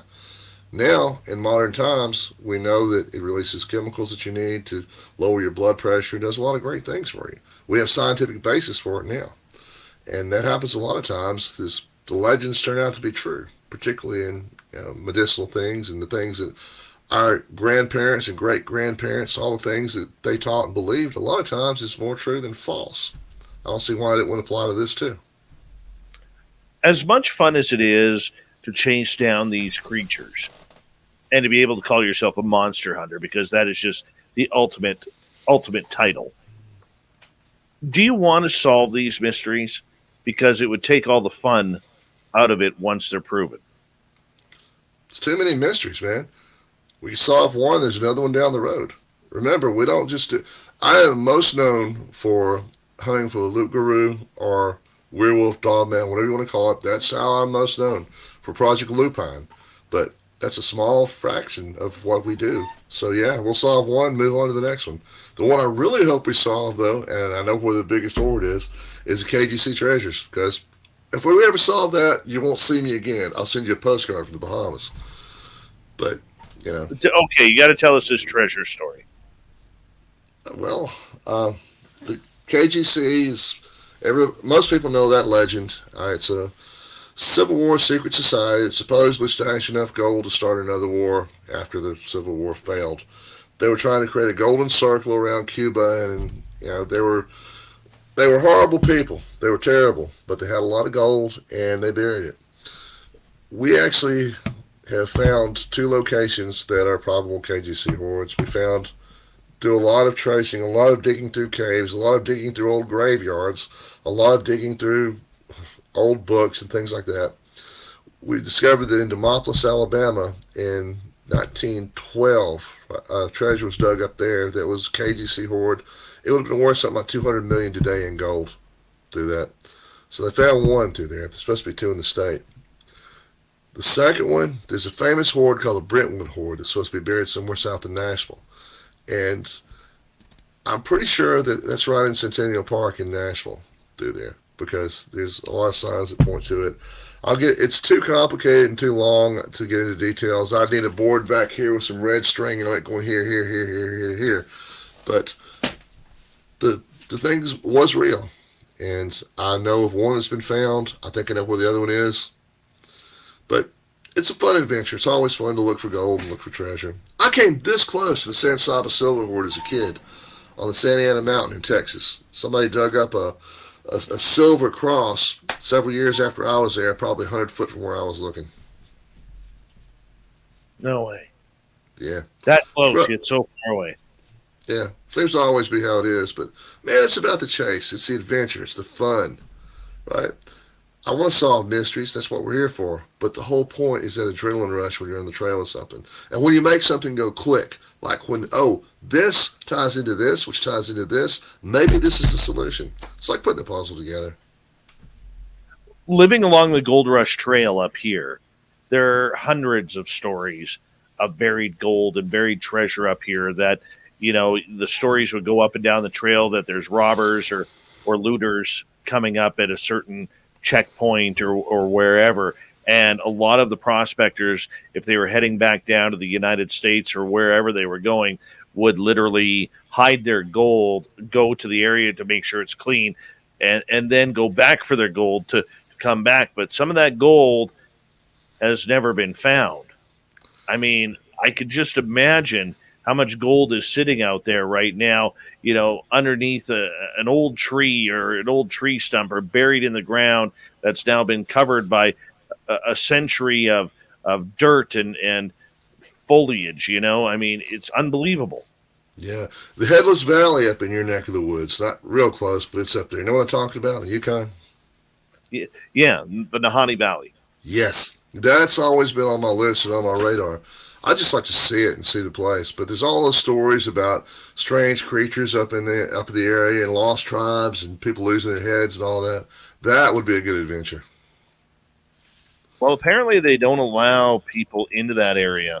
And there's one story that Super Duke, World Bigfoot Radio, has shared with us where a helicopter dropped off people who had permits to be there for like half an hour or an hour or something like that.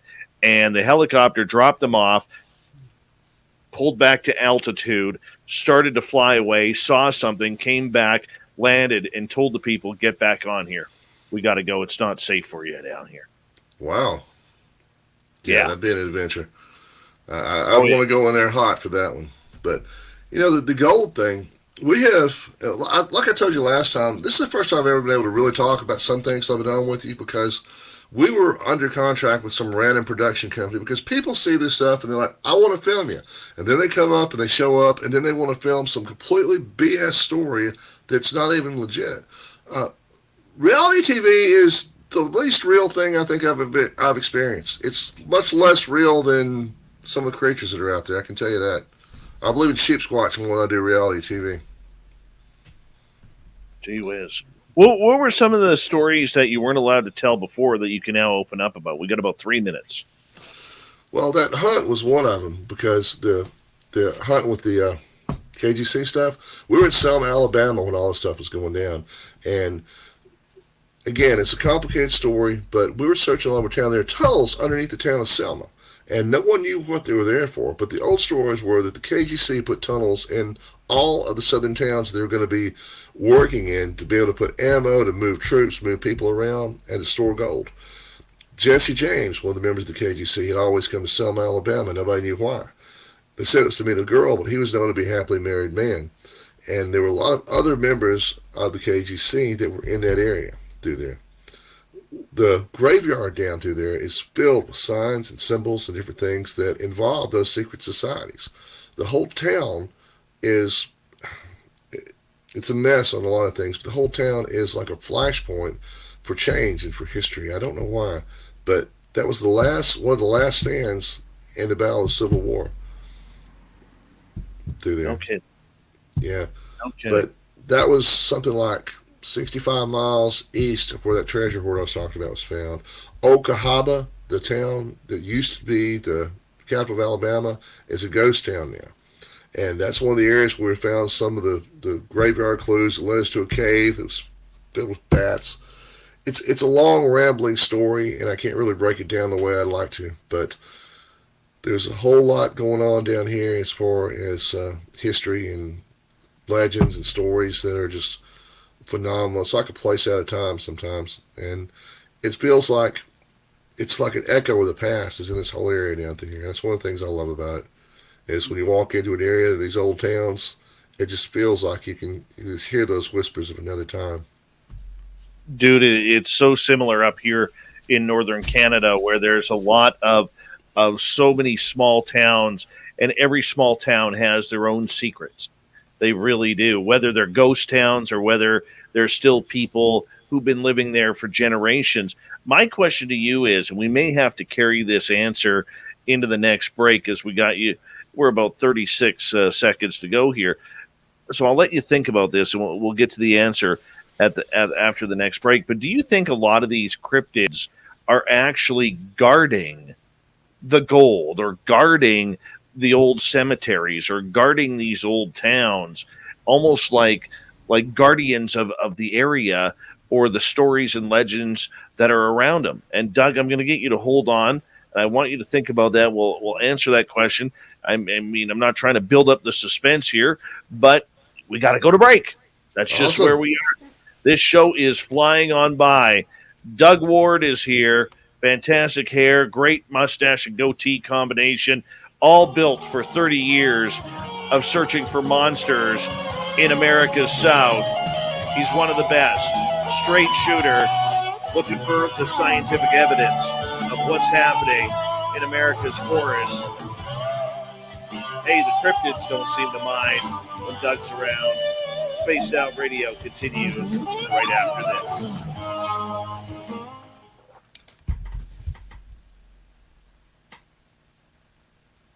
right, we're clear, dude. Excellent. Very good. I can't believe we're 90 minutes in already. Yeah, it's going by fast. It's going by very Yeah, fast. What's in that case behind you? Which- Looks like a jawbone. Something I found out in the trails. Very nice. Yeah. So it's if you look at it, it's a little different. Hold on, let me see if I can move the camera a little closer. Can't really see too much through there. Looks like a bottom jaw. Oh, wow. That is interesting. Yeah, that's like I say, man. I believe every gentleman should have a cabinet of curiosities. What do you think? What do you think that is? Cattle? It's not cattle. Yeah, Horse? so it's not a horse. Doesn't look like bear. Yeah, so I never do this, but let me, Well, you don't need to take it out, but if you are, that's great. But are you going to tip us off to what it is or what you think it is? yeah, so maybe you can see just for comparison.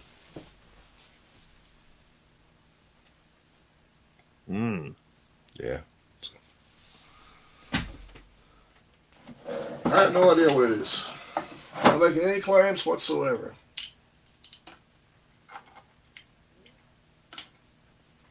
Hey, you'd like this. See my little UFO incense burner? Very nice. I picked that up. Yeah, something that you don't know about me is my mom was a tarot card reader. My Aunt Zelda was a tarot card reader. And they taught me how.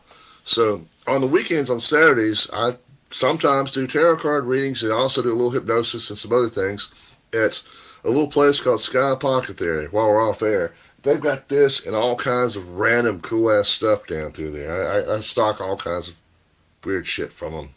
Yeah, we're off air. Cool. I can do that. Well, yeah, you're safe right now. So that jawbone then, did you find that? Yeah. I'm going to assume that was in an area where you were Searching around. or a cave.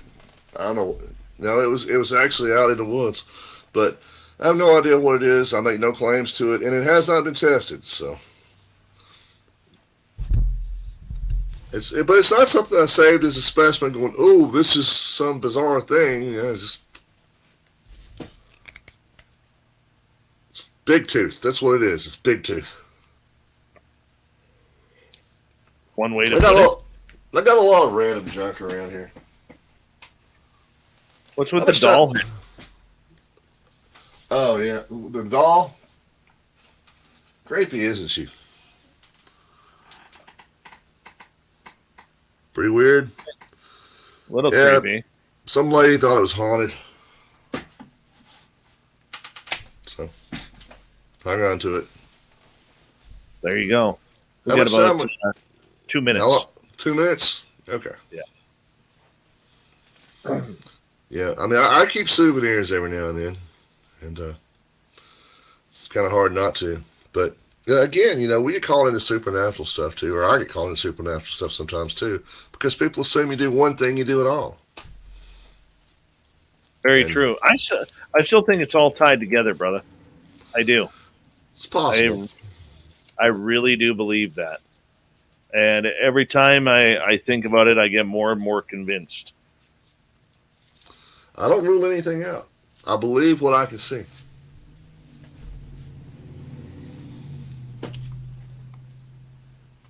We got about 1 minute here, brother. Excellent.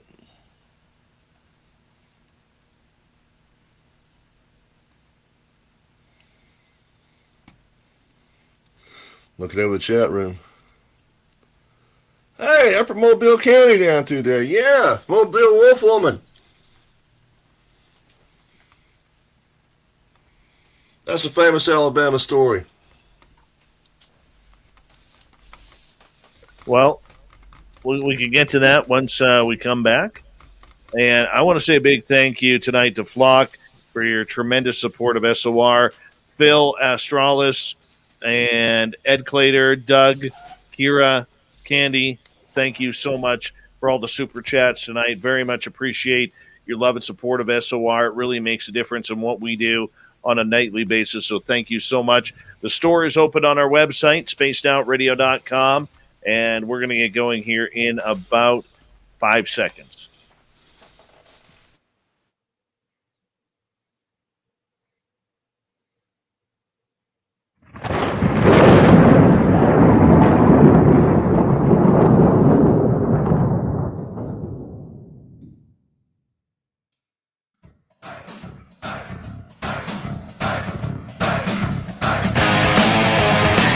We pass the halfway point of Spaced Out Radio tonight. Good to have you all with us. My name is Dave Scott. Very much appreciate each and every one of you hanging on out, enjoying the woo tonight. Want to remind you that if you missed portions of this show or others, check out our free archives at youtube.com/Spaced Out Radio. Do us the favor, hit that subscribe button. Our website, spacedoutradio.com. We have a plethora of features for you, including rocking out to Bumblefoot, reading Shirky Poo's Newswire. Check out our swag as well. Follow us on Twitter at Spaced Out Radio, Instagram at Spaced Out Radio Show, and on TikTok at Spaced Out Radio. For the final time tonight, 30-year cryptid hunter Doug Ward is with us, looking for the monsters among us, especially the Rougarou, hanging out in America's South. This is one pissed-off creature. And, Doug, right before the break, I had asked you a question regarding these creatures, whether or not they are protecting a lot of these ghost towns, old graveyards that seem to be abandoned, maybe mounds that are out there and we don't know what's underneath them. I mean, a lot of people seem to have sightings in these abandoned or specialized areas. What's your opinion on this? All right, I'm going to toss out something that's normally out of my providence, okay? There's a lot of stories about werewolves and rougarous that are associated with witchcraft and magic, even here in the U.S. Now, I'm not saying I believe in this. I'm just saying that the stories are there. Well, Julie Brown, are you familiar with her story, the Voodoo Queen? Yes, a little bit. The area where she was in down there in Louisiana, there was a werewolf sighting that supposedly she called up, right? In what is it, Stubb, Kansas? Is it Studs? They're Portal to Hell. Not super familiar with it, but I know there's a werewolf sighting there as well. There's a lot of tie-ins with magic and some form of monstrous creature. Now again, disclaimer, I'm not claiming I believe that. I'm saying that's what the legends are. Well, I understand that, but do you believe then that maybe a lot of these creatures go to those areas because of the lack of people, or do you think that maybe there is something a little bit more spiritual about them that they feel they need to protect?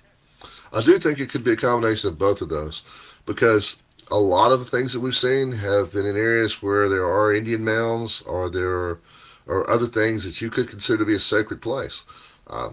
Melville's had some sightings, and that's one of the most amazing places in the southeast through there.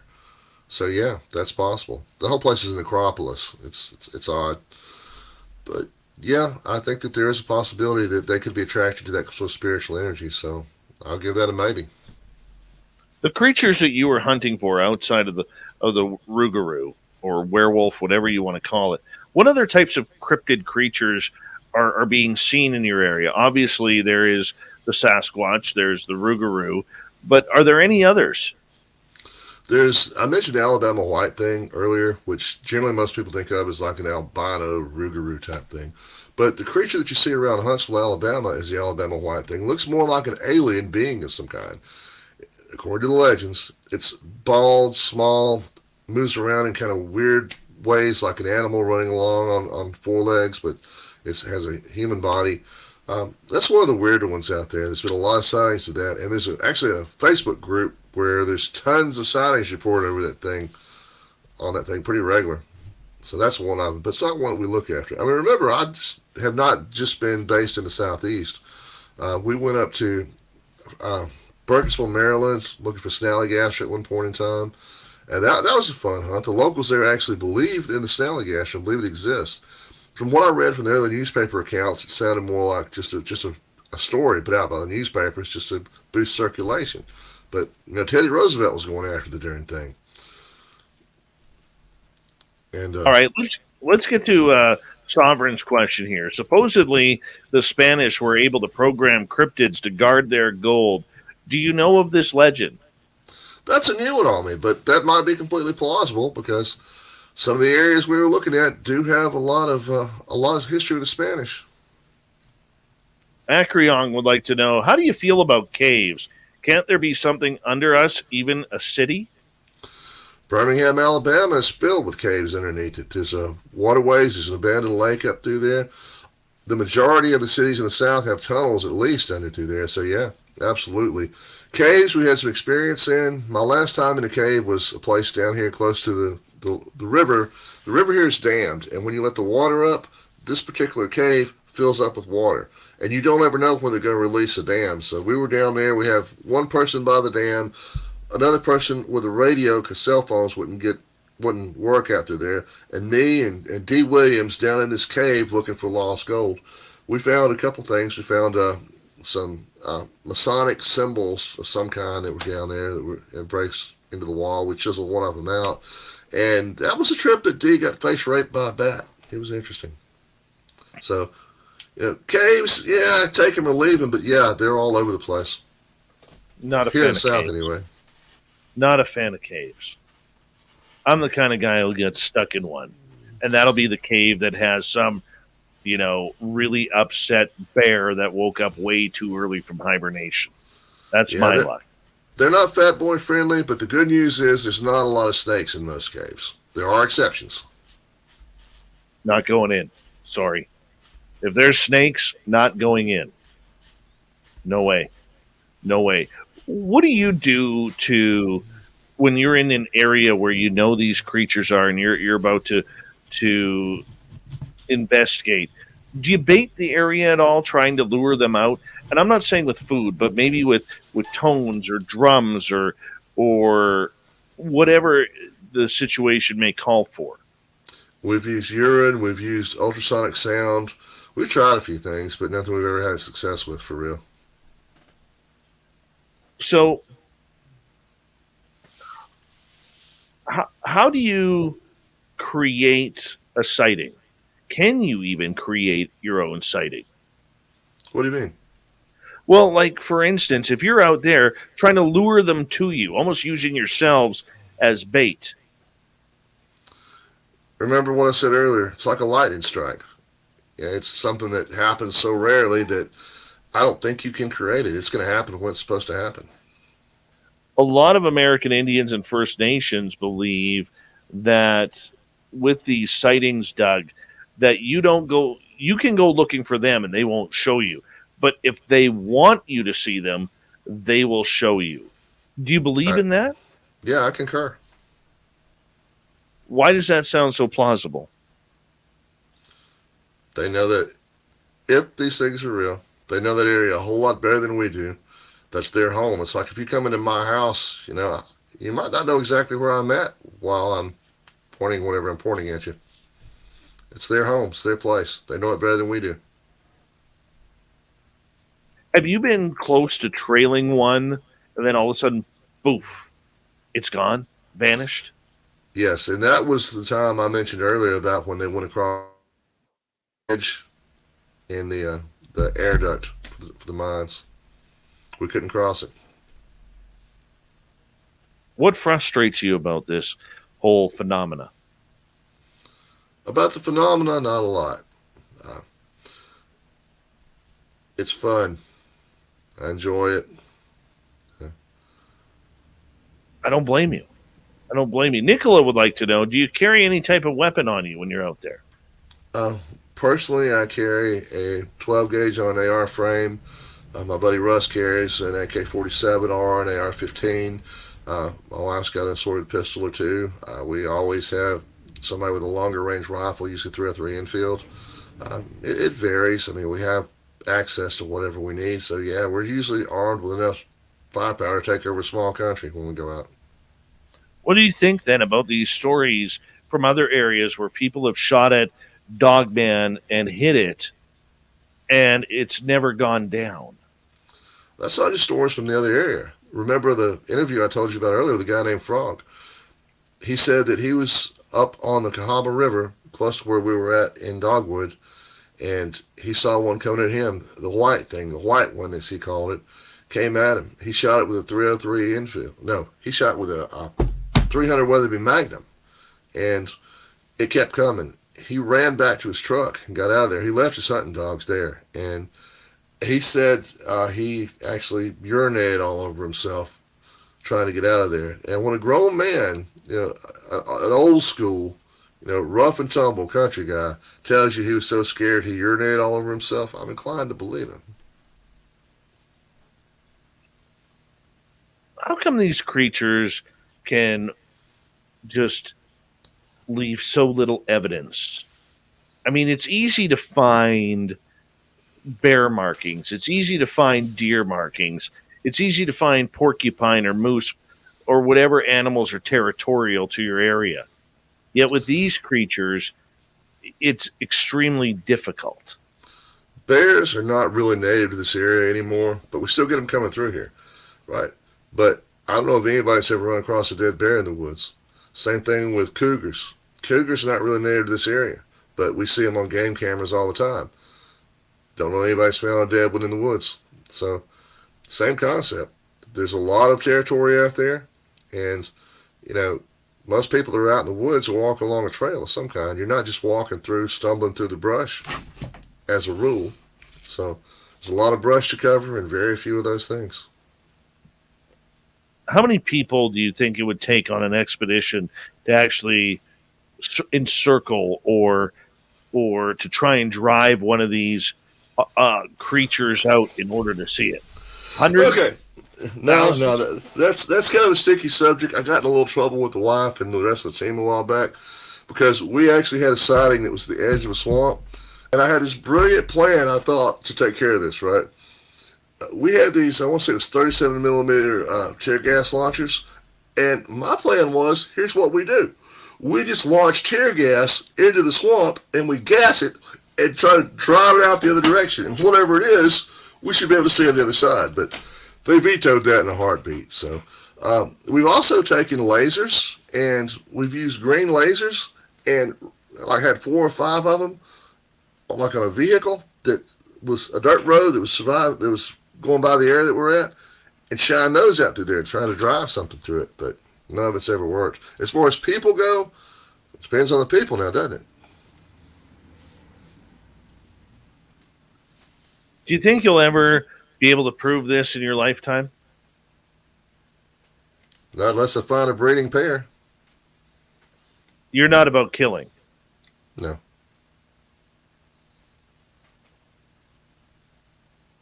I don't even hunt anymore. So many people say that they would drop one for the name of science. Would you do that? You got one dead body. The only thing you're proving is there's an anomaly of some kind. You want to prove it's a different species, you need 2. Preferably male and female. Exactly. Do you think there's a lot of them out there? Or do you No. think that we're dealing with a very short amount of numbers? I think that we're dealing with a very small amount of numbers of whatever this thing is, but I think those numbers are growing. Well, it would have to have a certain amount of numbers in order to keep its breeding population alive. True. So, in your opinion, total speculation, in your area, these Rougarous, 300? No. 500? Maybe 10. 10.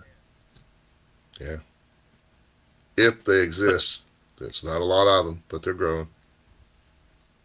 But how do you know they're growing then? Sightings are growing. So it's one or two things.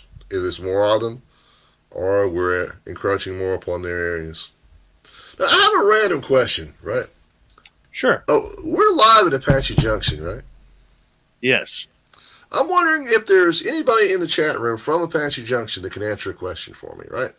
Is there something weird going on with the homeless population there, or with the poor folks in the area maybe disappearing? I ask that because I have a good friend who's named Chelsea Hoffman, and she's a crime writer, right? Her father, she searches for missing people, right? She's a brilliant woman. Her father disappeared, right? She got rumors that he had been cut up and murdered. That's what the meth heads were telling her. He had mental health problems. He drank a lot, and he was not really popular in the community. On the Facebook page for the area, right, she started asking questions, and the vice mayor shut the questions down about it. And then 2 days later, he shows up alive. Okay. Do what now? Her dad shows up alive, right? But the mayor was shutting down questions about it because of who the family was, the vice mayor, excuse me, because of who the family was, who was supposed to be cut up into pieces. And then he shows up mysteriously a couple days later. I'm just wondering if anybody knows about anything weird going on in that town, because to me, that's just bizarre. There's two people that I know might be able to look into that. David Politis from the Missing 411. Okay. Or he's a little bit harder to get a hold of, or Steve Stockton from Missing Persons and Mysteries on YouTube. I bet Chelsea knows both of them. And, I haven't talked to her about it, but she told me the story, and I just found it odd, and then we happened to be there, so I was just curious. Yeah, we've only been broadcasting in Apache Junction for about 6-7 months, maybe 8 months now. And so I know their audience is listening, because Len at the Rattler tells me all the time that our numbers keep going up and up and up with our great crowd there, and our signal bleeds into the Phoenix and Tucson area, which is very nice for us. And we appreciate the Rattler on board with us at all times, man. But if somebody gets a hold of me, Doug, I promise you I will pass it over and forward it to you. How about that? Perfect, man. And hey, I wasn't trying to jump off the conversation. That just crossed my mind. And it is on topic because it is weird, it's bizarre, but didn't mean to derail us there for a minute. Back to cryptids. No, but that's actually a good story, because I mean, a lot of these people who are vanishing around North America and in the United States alone, there's about, out of the 1.3 million people that vanish annually in the United States or go missing, when the FBI kind of breaks it all down, there's about 65,000 people that have vanished without a trace. Do you think a lot of these cryptids are taking people for their own purposes, whatever it may be, whether it's food, whether it's slavery, whether it's entertainment, whether it's a lover, whatever it may be? Boom chicken Bigfoot. No, I think that it might be possible that something's out there that's killing people for defense, just like any other animal would. I mean, bears will do it, mountain lions will do it, dogs will do it if you're in a wrong spot. So yeah, completely plausible. But not finding the bodies is what's really weird. And that's when you get into portals, right? That's a possibility too. Oh, I'm a big supporter of portals, man. Same. The one in Moundville, we've actually tried to open up. It's around the 33rd parallel. And we worked on that by taking, there's these cubes that are musical cubes that the several places that were Masonic locations have had these same symbols on. The symbols correlate to a frequency. So we took these symbols, took them over there in the 3 different spots that line up with Orion, like every other astrological point, and fired off the frequencies to see what would happen. We didn't get a lot, but it got a little bit weird. Nothing major. So we're still playing with portals. What do you think of the legend of the stairways in the middle of forests? I'm the guy who'd probably walk through one. I'd have to try it and see what happened. Stairways or doorways, either one. Not me, man. Not me. I am very much not going anywhere near a stairway. Nowhere near. I mean, I like this plane of existence. I love my life. I'm a happy man, right? I've got everything I need, right? All is well. But I wouldn't mind exploring another dimension for a little while. You might not come back though, dude. I think, I think that in a lot of these cases, the people who walk through these portals have no clue they've walked into a different dimension because everything is the same on the other side, just that they're gone here. Yeah, I mean that's one of those things where it's like a fork in time, you know. So it's just a different timeline. Have you ever heard of these stories where people seem to go into these portals and they're trying to get back and everything's the same? They could hear their friends calling for them or looking for them on the trail, and they're nowhere to be seen, and they can't seem to ever reach their friends or get close to the yelling. Then all of a sudden, poof, something happens. They're out of the portal. It's like 6 hours later, and they're like, I could hear you guys. I could see you guys. And I was yelling and waving my arms, and you guys never, ever responded to me. What do you think of stories like that? Was it Ambrosia Pierce that wrote the Devil's Dictionary? The same guy wrote a story called A Walk Across the Field based in Selma, Alabama, about a portal there, that very thing happening. Plausible. Me and the wife were heading to Florida one time, and we lost 6 hours. A 2-hour drive we're going across, and it took us 6 hours to get there. It didn't seem like a long time. We weren't delayed. It was a straight line. We just lost 6 hours. So, yeah, I think things like that happen. No recollection of the time lost. No, everything was normal. Nothing changed. Nothing slowed down. Nothing was weird. No bright lights in the sky. No nothing. Just a 2-hour drive. Took us 6 hours going the speed limit with no delays. Where do you think you went? Who knows? Wherever it was, I made it back, or at least this version of me did. Well, I'm glad, because otherwise you wouldn't be on the show. Yeah. So we're glad to have you here. We got 2 minutes left with you tonight. Hard to believe this show has flown on by that fast, man. It's gone by so fast, and we hardly got into much of anything, for real. But it's always a good time. That just means we got to bring you back. Please, always enjoy it. Well, of course. Of course. And I guarantee you it won't be 2 years. I hope not. I'm trying to get back out in the world a little bit. With COVID and everything going on, we haven't done a lot lately, but I'm revving back up for some new adventures. What's taking place here? 90 seconds. What's taking place for you as we enter heavier into spring here and then get into the summer months? I have a lot of work to do on assorted projects. One is a podcast I'm doing myself. I'm not really on it. It's called The Foot Soldiers. It's about the civil rights movement. I'm looking into the paranormal experiences of the town of Selma. I'm planning on a trip down to South Florida to do a little research in the swamps down through there. If everything goes well, cross-country run, maybe hitting different spots along the way. Where can people find your podcast and all of your work?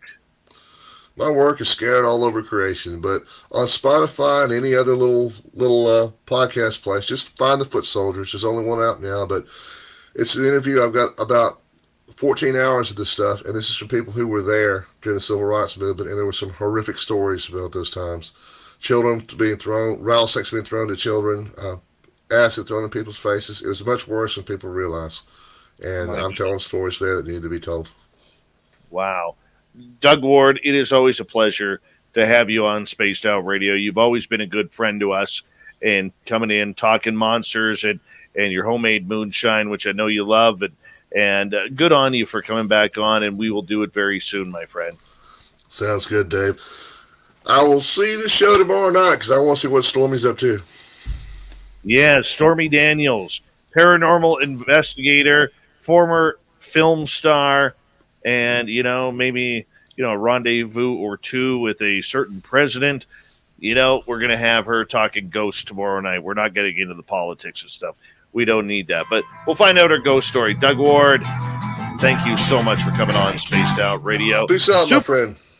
Super Duke from World Bigfoot Radio. He's around the corner along with the Swamp Dweller. Hour 3 of the mighty SOR. Coming up next. Stay tuned.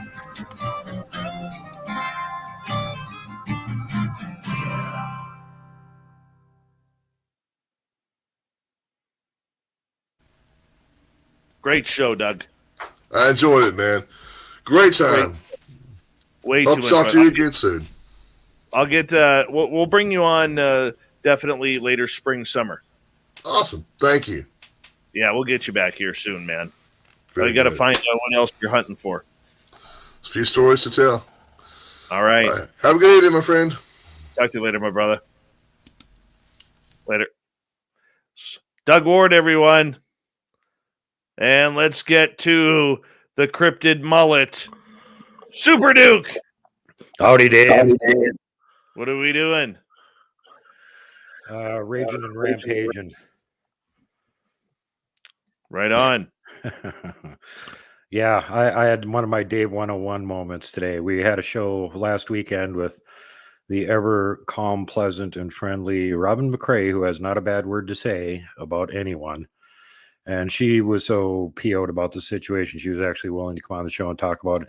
Subject matter was, the blockaders in the Bigfoot community. I know you've been having some problems with the BFROs recently. And we pointed out another real bad example. And also a side note of trolls, hoaxers, and liars. And, one of the things I never do is call another Bigfoot researcher out and say that they're a hoaxer or something like that. But this is one of those cases where I know for a damn fact they're a hoaxer. I was looking at a post that was on a cryptid group over on MeWe earlier today, and they had a picture up, and it was from the Daily Sun, like one of those tabloid rags over in England. There's a link on MeWe. I sent it to you, Dave. And it shows this picture of a Bigfoot on it. And it says, Bigfoot picture is going viral. This guy claims that he got a picture of a juvenile Bigfoot sitting in the shade. And it shows the picture. Well, I happen to know where that picture came from. I know the person that took the picture. They were on my show, and they showed the picture on my show. So this guy is a damn liar. And I'm getting really sick of people trying to pull this kind of crap. Plus, she has it copyrighted. We can talk about it, man. Well, I refer everybody to the show we did last weekend, which is part 2 of a 4-part series on all this sort of peripheral stuff and pretty much the main offender in the whole Bigfoot community right now, which for legal reasons we won't mention by name, but it's really damn obvious who it is. Well, you know what? Let me just check my news here first and foremost. All right, there we go. I got everything set up The here. Shirky Poo news. Shirky always comes up with good stuff. Good old Shirky Poo's news. That's how we do it around here. It's one of my favorite parts of the show. Okay, what kind of weird news did you dig up for Dave to read this time? You gotta wait. And if there's any sea monster reports, you could bet you'll put them on there. Oh yeah, that's our Shirky Poo. That's our Shirky Poo. I tell you, dude, I have no idea how I've had energy to do this show tonight. I'm so bloody tired. Oh, I can believe it. Traveling, then, run around the whole, do the other thing, and then travel back again, and then get no sleep in between. And yeah, I get to do that at the end of next month. Not looking forward to it. Oh. And you know what? At least I got home. Steve Wolf, thank you for that awesome super chat, man. Very much appreciate it. I should turn comments on so I can see what everyone's saying. They're saying Super Duke has great hair tonight. Should get set up over on Spreaker. If you're listening on Spreaker, hi to Bill WD40. Hi to Jeff Elder and the gorgeous Ronnie for tuning on in over there. Really appreciate it. And Doug Ward in the chat room, everybody. Doug Ward in the chat room. Who doesn't love Doug Ward? He's awesome. Absolutely fantastic. Good friend of this show. Hey, Aiden. Oh, Nicholas. Duked Out Radio. It's almost time for that little short segment, Duked Out Radio. Another cryptid in the north we're going to be talking about tonight, and it's not Sasquatch or giants. Ooh, what are we going to talk about? Hey, we got extra time tonight. I'm still I don't like the way the Magic 8 Ball had treated us there for a long time. It's still in SOR jail right now. It is. That thing was getting kind of hinky there for 2 shows in a row. It was acting weird. Well, you know what? Sometimes you got to put them in a timeout. Well, maybe try it next week, but this week I'm just not feeling it. Just not feeling it. We got 1 minute, Duke. Alrighty. Hey, Witchy, Lurks. I want to say a big thank you to Flock tonight, who's been all over the super chats. Thank you to Phil, Astralis, Ed, and Doug, and Kira, and Candy, and Aiden, and Steve for the amazing super chats tonight. Very much appreciated. We got some great swag going on our website, spacedoutradio.com. And don't forget, April 5th, that's next week, Lynn Wallington begins the Lynn Wallington Show Tuesdays and Thursdays at 11 p.m. or 11 a.m. Pacific, 2 p.m. Eastern for 2 hours of great radio. And hey, we already say we own the night. Let's try and own the afternoon as well. I think she's going to be absolutely incredible here coming up very, very soon. Hold on, Duke. We're going to get going right now.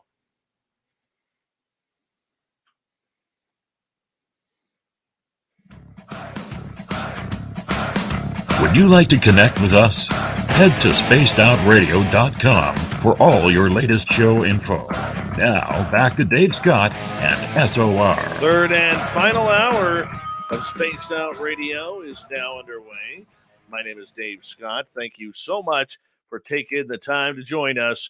We really do appreciate earning your listening ears wherever you are on this beautiful planet we call Earth. Hello to everyone listening in on our terrestrial affiliates around North America, digitally on Odyssey Radio, TalkStream Live, and KPNL. All of our archives are free for you at youtube.com/Spaced Out Radio. Do old Davey the favor, hit that subscribe button. The Desert Clam has set the password for tonight in the SOR Space Travelers Club. Valgiapi is your password. Use it wisely, Space Travelers, as a clam sets a password each and every night right here on Spaced Out Radio. Our website is spacedoutradio.com. We have a plethora of features for you. Rock out to Bumblefoot, read Shirky Poo's Newswire. Check out our swag as well. Follow us on Twitter at Spaced Out Radio, Instagram at Spaced Out Radio Show, and on TikTok at Spaced Out Radio. We are heading to the swamp. Our resident swamp dweller is going to take us on another journey, a spooky story just for you.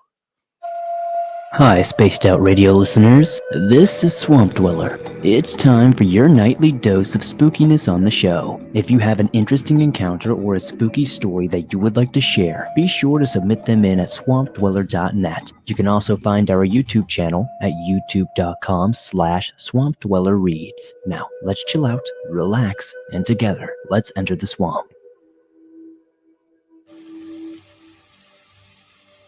I haven't talked about this experience or even thought about it in many years. I'm 32 years old and this happened when I was 17. As I've been listening to your stories, it jogged my memory a bit. It might not be the longest story, but it is true and kind of creepy. I live in the Finger Lakes region of New York State and spend as much time outdoors as I can, especially in the summer months. When this happened, it was the end of June. Sticky, hot, and humid. My then boyfriend, Adam, was a skeptic toward the paranormal, but I consider both the worldly and the otherworldly possibilities for explanations. Neither one of us were into using any kind of substances at that point. This summer was just a few months after I had formally taken up Civil War reenacting as a Union soldier, a hobby I still enjoy for both the history and the camping. I have a Civil War era pup tent that is 2 pieces of 5-foot canvas buttoned together and propped up on sticks, and the modern addition of 2 triangle-framed end pieces. There is no floor. That's important later. Adam and I decided to try the tent out at a spot we know well. A short walk down a roadside, we pull off into a trail where there's nice waterfalls and woods all around. The locals frequent this area, so it's not quite, I would say, middle of nowhere, but it is pretty rural. The river continues after the waterfall through the ravine, and it's maybe 100 feet down, at a 60 to 75 degree angle in some spots on the descent. Though it is technically on private property, the area is well known and often accessed. The two of us secured the tent and the rest of our supplies to our backs, climbed down into the ravine, and set up camp before taking a swim under the waterfall as it got dark. We enjoyed the fire, ate some dinner, and got down to activities that, well, are predictable for two young people in love and unsupervised. It was about 10 p.m., and we had moved into the tent when things finally settled down enough to hear the crackling of the fire and noises of the river and forest beyond. Living up such a cliché moment, we were laying there silently when a noise stood out from among the din of the forest and river. The breaking loose of shale rocks, the distant noise of them sliding down the ravine face and into the river. It was relatively normal for random, small pieces to break away from the rock face, but this was accentuated, exaggerated, like the sounds we made when we descended into the ravine. It's the sound when rocks are dislodged under the weight of a pressure of a foot. Instantly, I was filled with panic. "Did you hear that?" I hissed into Adam's ear, gripping his shoulder. I don't know," he said quietly. We froze and listened, trying to decipher which direction the footfalls were coming from. A few moments later, the rock shifted again, and we heard the distinct shuffling of a bipedal creature near the same area. This was the same spot that we descended into the ravine earlier. "Something's coming," I whispered, my fingers digging deeper into his skin. "Something's out there." Our tent was right in the open of the riverbank. Nowhere to go but up the rope path or continue down the river, both of which were out of question in the dark and rocky terrain. We were also both naked. I pressed my head to the ground to get a view of the ravine wall through the gap at the base of the tent, but I saw nothing other than the occasional rock that made a splash in the river. The fire was still lit on the other side of the tent, so I knew whoever or whatever it was out there, and it could see us, though we could not see them. As scared as I was, I knew we were both growing cold in the night air. The tent had only our bodies and the sleeping bags inside, and someone needed to at least grab our clothes. And the closest things to weapons we had were a small axe for chopping wood and our pocket knives. Adam resolved to collect our supplies, but when he emerged from the tent, he instantly stood and turned toward the ravine, looking up from where the noises came from. "Don't!" I whisper-screeched, terrified for him to grab our stuff and get back in the tent with me. It's canvas, the only protection we had. Still, the first thing I did when he darted back into the tent was ask, "Did you see anything?" He shook his head, pulled on our clothes, and then the merriment of our summer night excursion was gone. As we prepared for whatever it was to finish its descent into the ravine, he held the hatchet and I had a pocket knife, bracing for the fight of our lives. The footfalls stopped. We lay trembling, watching with one eye at the gap where the tent met the ground. My heart pounded in my ears, and after several moments he whispered, "I don't hear anything." "Me either," I finally said. "What should we do?" Adam shook his head to indicate he did not know. Turning to look back at the trail, he asked if I thought it might be another guy, one from school who had expressed romantic interest in me. "No way," I disagreed, whispering, so I could continue to listen for more rock displacement. "He has no idea we're here, and there's no way he could get down this in the dark with no light." Adam looked at me doubtfully, but when the noises returned, his head snapped back and was looking through the gap of the tent. Once again, the sounds were coming from the descent in the ravine. "Leave us alone!" I shouted, earning a shocked expression and a "shh" from my partner. "They know we're here. They can see the fire. They can see us," I reasoned. The footsteps followed my outburst, but were less frequent, and eventually stopped. We laid in each other's arms in the direct center of the tent, with as much gear as we could fit inside making a nest around us, to block the gap between the bottom of the tent and the ground. We must have eventually found sleep because at some point I blinked, and the pre-dawn light was filtering through my eyes, and it was morning. As soon as we were both awake, it was time to pack up and head out. But first, I walked around our campsite looking for anything out of the ordinary or that wasn't there yesterday. I found several footprints of a larger work boot, and a few granola bar wrappers. Adam said they could have easily been there and overlooked the night before, but I would have remembered a shiny piece of trash like a granola bar wrapper. Over the years, I've wondered repeatedly what we encountered that night. It could have been the property owner, but there's zero reason for this person to have descended into the ravine down the ropes in the dark without any light and approached us when there was a flatter side and you could have just used a flashlight. It could have been a peer screwing with us, even that other guy, but no one knew that we were there. And none of our friends that we knew were as experienced as we were in hiking. So, to this day, I'm not sure of who or what was down there with us. Maybe it was nothing, but maybe not. Oh, wait, man. They got Sasquatches. Maybe a couple of Dugways or Gugways or freeways or whatever it may be down there. But nonetheless, we say thank you to our good friend Swamp Dweller. Head over to his YouTube channel, Swamp Dweller Reads, as he continues to pile on 1,000 subscribers a week right now. 1,000 subscribers a week. God, I would love that. Absolutely love that. One guy who we do love around here is Super Duke from World Bigfoot Radio on YouTube. And let's bring him on in.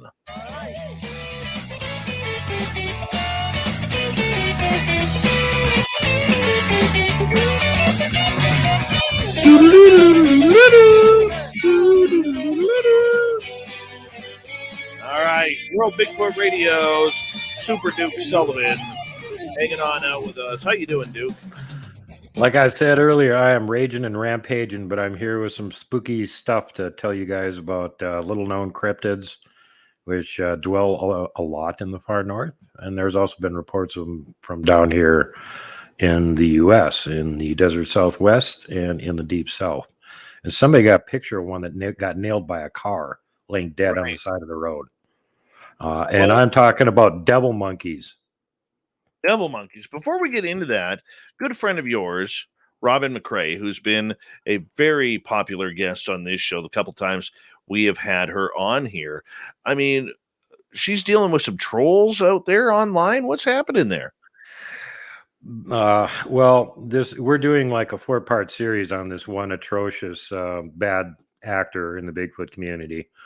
And the reason she was on it is because she had a personal run-in with this person when she was at a conference in another country, and the person in question did not like the idea that she was going to be there, and actually threatened her, grabbed her by the arm and slammed her up against the wall and threatened her, and then also had a big hissy fit and told the person that was putting the convention on that if she was going to continue forward and speak there, then he wasn't going to.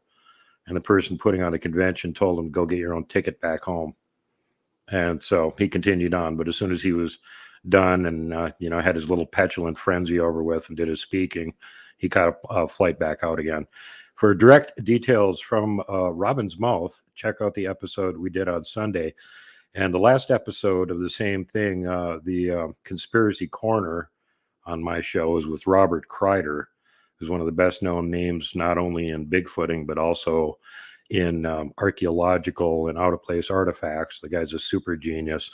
And the same evil person detailed him to get DNA samples and send them to him at the last minute through the University of, I believe it was Arizona. You'd have to, again, go check that episode. But at the last minute, he had to go out in the field and try and find fresh DNA sample. Not only did it, but he filmed everything, the whole chain of custody, back to the pressurized place where they, with the gloves in the big booth, and you have to take it out of the original packaging, and then you put it in the other packaging, and you carefully label it, and you send it on to the guy who claims to be a scientist but doesn't know what chain of custody is and somehow loses the sample. That happens so often. Yeah, that's what we call hiding evidence and being a gatekeeper. You are not a real scientist. You are a fraud. But again, for more details, watch those last 2 episodes, and there's a couple more coming out with some other people that have a bone to pick with this guy and are more than happy to let everybody else know what he's really doing. I appreciate that. The one thing that I have noticed, especially recently, is, look, there's been trolls everywhere. But it just seems lately I'm hearing more and more stories from the paranormal world, the cryptid world, the UFO world, that there's a lot these trolls are taking it to the next level. A lot of threats, Duke. And not just threats of, I'm going to say bad things about you on my podcast or on my YouTube channel or on Facebook. We're talking deep, sickening threats from harming and harassment to even death. They're not kidding, and they'll carry through with it. I had a previous guest on my show. It's also a paranormal psychic and cryptid researcher. And some idiots decided that they were going to capture one of the Bigfoot that she's interacting with. So they grabbed her and two of her daughters and took them hostage at gunpoint. One of her daughters got away and got the cops. And I guess the cops caught all the guys involved except for one, who, as far as I know, is still at large. But, they absolutely took her prisoner and held her hostage at gunpoint. Robin had these other idiots that had this giant cage built that they were going to knock her or some other woman that was friends with Bigfoot over the head of the lead pipe, throw them in the cage and use them for bait to get the Bigfoot come in. I had another idiot with a channel down in the south threaten to break both my shins with a lead pipe. I don't get it. Well, to him, I say, bring it, punk. Obviously, he doesn't know the power of your mullet. He has no clue. Not my mullet he needs to worry about.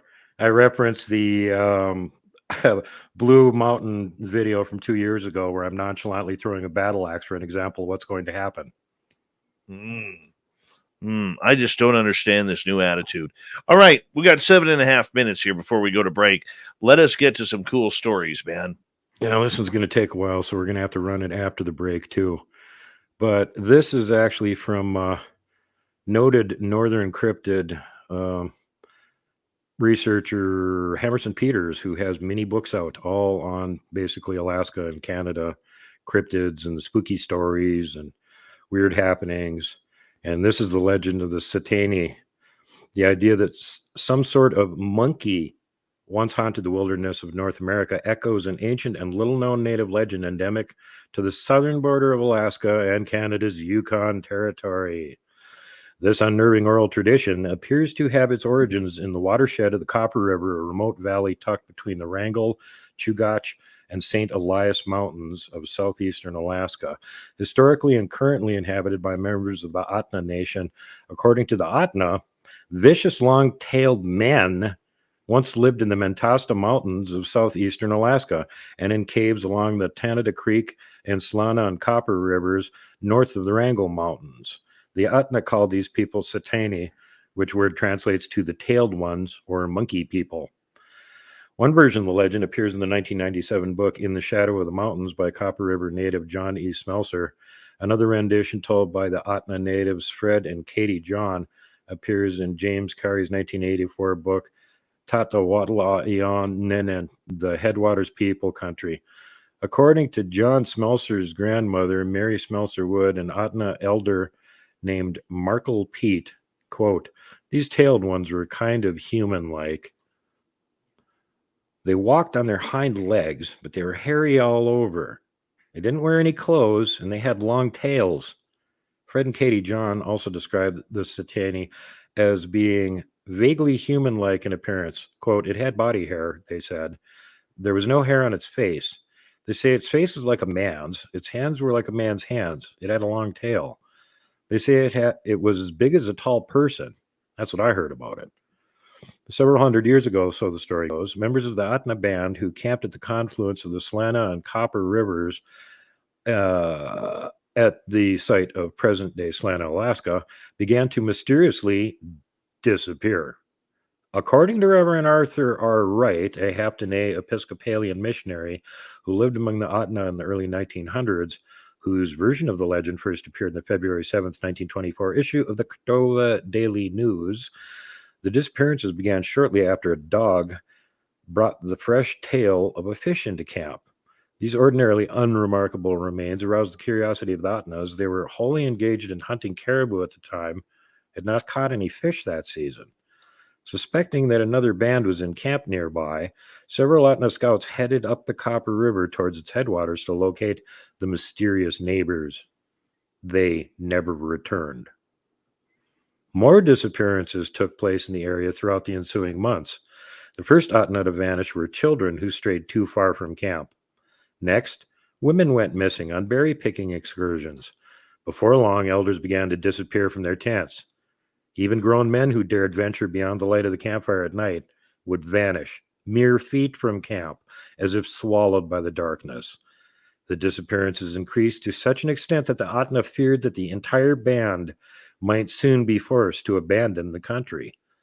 One day, an Atna hunter who had been out in the bush raced back to camp, breathless with exertion and terror. He told his friends and family that he had seen a man-like creature with a long tail perched upon a fallen tree. One of the band's young warriors, whom legend described as being especially courageous and intelligent, suspected that the tailed one his fellow tribesmen had seen in the woods was possibly responsible for the mysterious disappearances that had plagued his people. He resolved to track the creature to its den and kill it. The young warrior followed his compatriot's trail to the down timber and found a pair of strange tracks leading into the woods. He followed the paw prints to a hidden trail, which cut through the forest and proceeded down a secret path. As he walked, he covered his own footprints with grass so that his pursuit would go unnoticed by any observant enemies who might enter the trail behind him. According to the version of the legend which the Reverend Wright learned from his Utna friends, the brave came across lengths of grass ropes stretched across the trail, components of primitive traps, which he managed to avoid springing. After following the trail for some time, the brave came to what Fred and Katie John identified as a hill south of the present-day Alaskan village of Batselnatus, which sits on Tanata Creek just upriver from its junction with the Copper River, about 14 kilometers or 8.5 miles southeast of Solana. There the warrior spied a handful of the tailed men in the distance. According to Reverend Wright's version of the legend, the creature used their tails to propel themselves, curling them between their legs and recoiling them in such a manner as to push themselves forward. Now, how's that for a weird detail? Careful to avoid detection, the brave picked his way through the forest and placed himself windward of the creatures so they would not pick up his scent. That accomplished, he climbed a tall tree and concealed himself within its upper branches. From his high perch, he had a clear view of the monkey people, whom he discerned were playing some sort of game with a ball, shrieking with hideous delight as they rolled the round object back and forth to each other.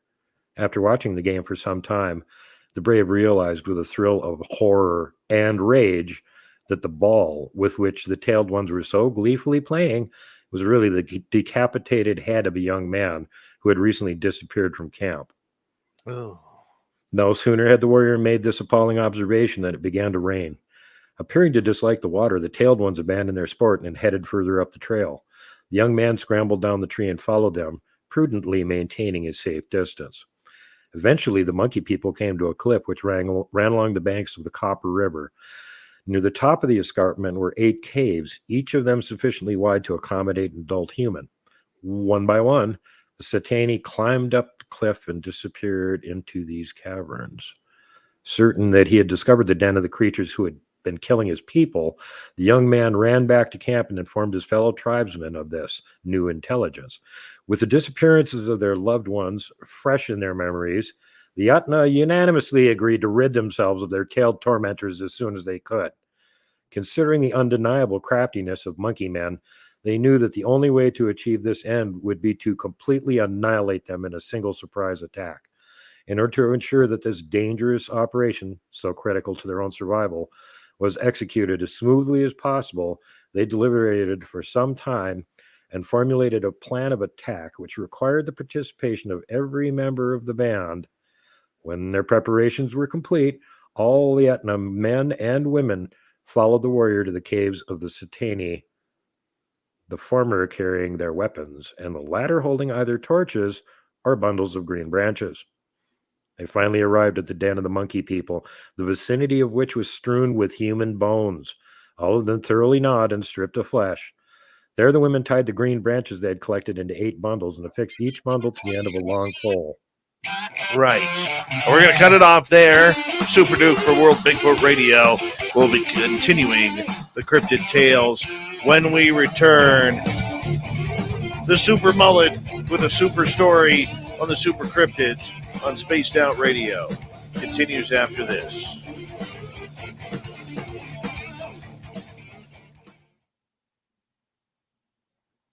I hate devil monkeys. Ugh. Well, save that spot on the story. That's a gross story, man. Terrible story. Yeah, unfortunately, none of the stories surrounding them are good. They tend to like attack and eat humans. And did you notice the part where he said they set traps? People that are wandering around in these backwoods areas might want to keep that in mind. Like humans might not be the only ones that are crazy and setting traps out there. Mm-hmm. And we do have reports of these icky things from, like I said, the American deep south over toward the mountains in the east there, and also in the desert southwest. And there's even a picture of one that supposedly got squished by a car. And it ain't no kind of dog or anything. I don't know what it is, but it's about the size of a large dog or something bigger, and very monkey looking. No kidding.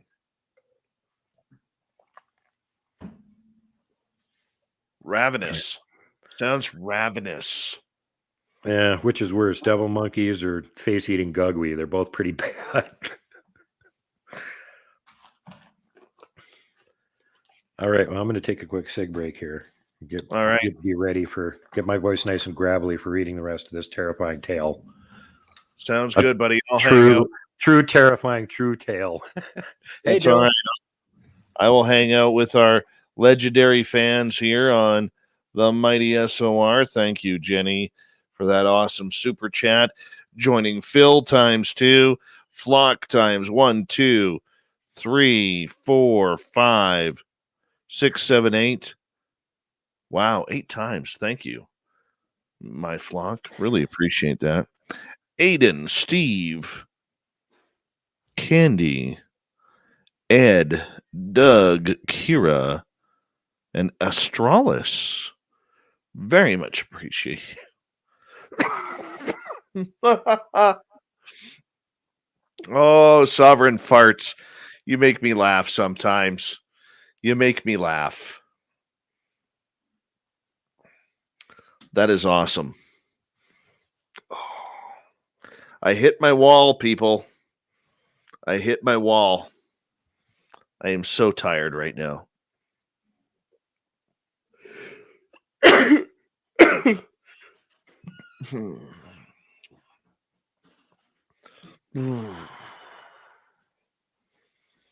It was hard getting up this morning. Very hard getting up this morning. You know what's really cool, Super Duke? Really cool. I woke up this morning, get my little guy ready for school, and he's in the kitchen, and he's mixing an iced tea or sweet tea that you call it down there. And he turns to me and he says, yes, Nikki, give me a boost of energy if you could. I would really appreciate it. He says to me, "Good morning, Daddy." He goes, I'm so happy you're home. I missed you. And by the way, I'm making you an iced tea to say good morning. Wow, how sweet. And I was just blown away by that. Like, wow, my little guy. He does like me after all. Holy cow. He likes you an awful lot. Yeah, that was pretty special. Oh, I'm taking care of myself. I'm going to tell you on Thursday. Normally, I do a lot of work on Thursday for the radio side of things. I'm going to take it very easy on Thursday. And then, excuse me, this coming weekend, I'm going to be sleeping. You're not going to see me prowling around. Once I get the website done on the website, I'm going to be out like a light. My whole goal this weekend is to try and claim at least 15 to 17 hours of sleep. Not per day, that's combined. Yeah. Well, sometimes you need to rest. I had to do that yesterday because I was not only sick for the last month plus, but also last week I turned out 3 shows, which is so I just went, no, I'm taking a day off. I need to actually rest and do something other than constantly work on shows and talk to people that are having cryptid nightmare problems. Oh, Which a lot of people don't realize I do that. I'm not just doing shows and stuff. I have people contacting me all the time that are having cryptid problems. I know. You're a very busy guy. And when you are as respected as you are in this field, Duke, people want to talk with you because you're a trusted opinion on this. And God bless you for the hard work you do, man. We only got about 5 seconds here, brother. Hold on. Let's go.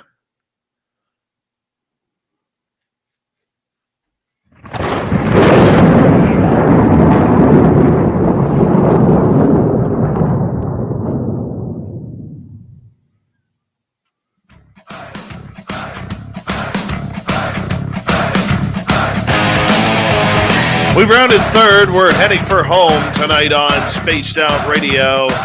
My name is Dave Scott. Thank you so much for taking the time to join us. We really do appreciate it. I want to remind you that if you've missed most of this show or others, check out our free archives at youtube.com/Spaced Out Radio. Do old Davey the favor, hit that subscribe button. Our website is spacedoutradio.com. We have a plethora of features for you. Rock out to Bumblefoot, read Shirky Poo's Newswire, check out our swag as well. Follow us on Twitter at Spaced Out Radio, Instagram at Spaced Out Radio Show, and on TikTok at Spaced Out Radio. We continue on with Super Duke from World Bigfoot Radio and the Cryptid Story Time. Duke, it's always a pleasure to have you here. We encourage all of our listeners to head over to Duke's channel at World Bigfoot Radio and check it on out. Make sure you hit subscribe on that as well. Duke, welcome back. Thanks, Dave. It's always a blast being here. I always enjoy listening to the amazing sultry tones of your voice when you're on air. Sultry is nice. You could also use dulcet. How about mellifluous? Oh, very nice. All right, so getting back to the story, let us quickly review and get on with it here. We were on the Atna tribe had discovered that there was somebody taking their tribe members, massacring them, and they discovered who it was were these monkey people that were living upriver. So the whole tribe got together and they got into position, finally arriving at the den of the monkey people, the vicinity of which was strewn with human bones, all of them thoroughly gnawed and stripped of flesh. The women tied the green branches they had collected into 8 bundles and affixed each bundle to the end of a long pole. Then they built a roaring fire at the base of the cliff and held each bundle over the flames until it was smoking. That accomplished, they used the poles to hoist the smoking wood up the side of the cliff and stuff the bundles into the mouths of the caves. And in no time, the caves were filled with smoke. Their task complete, the men positioned themselves around the foot of the escarpment, their weapons at the ready. As expected, the monkey people began to emerge from their smoky domicile, screeching as they sought fresh air. One by one, they crawled out of their burrows, only to be struck down by spears, arrows, and war clubs of the Atna warriors who were waiting for them on the outside. Some of the monkey men fought viciously with their besiegers, and one warrior was killed in the struggle in spite of this stern resistance. The Atna managed to slaughter what they believed to be every last Satani and returned to their camp later that night, never to be bothered by the tailed ones again. So I'm guessing they were successful. Legend has it that the caves of the Satani can still be seen dotting the cliffs along the river, and that fragments of ancient charcoal and scorched arrowheads, relics of the battle between the Atna and the Monkey Man, can still be found therein. In his report entitled Archaeology in Central Alaska, published in 1939, as volume 36 of the Anthropological Papers of the American Museum of Natural History, American archaeologist Freilich Clandestine Rainey identified the legendary den of the Satani as a collection of, quote, 30 rectangular pits located less than a mile from Batselnatus, an old Alaskan village which Fred and Katie John claimed was founded by the same Etna band members who slaughtered the Monkey Man. Rainey visited these pits, which had been dug into a low bench above an old stream bed, which is now dry, and described them as measuring 1 meter in depth and 1 to 1.25 meters in width, overgrown with unusually large spruce trees and covered with a thick mat of slow-growing moss. They are not regularly oriented, and one pit is often joined to 2 or 3 others, forming a series of connected excavations.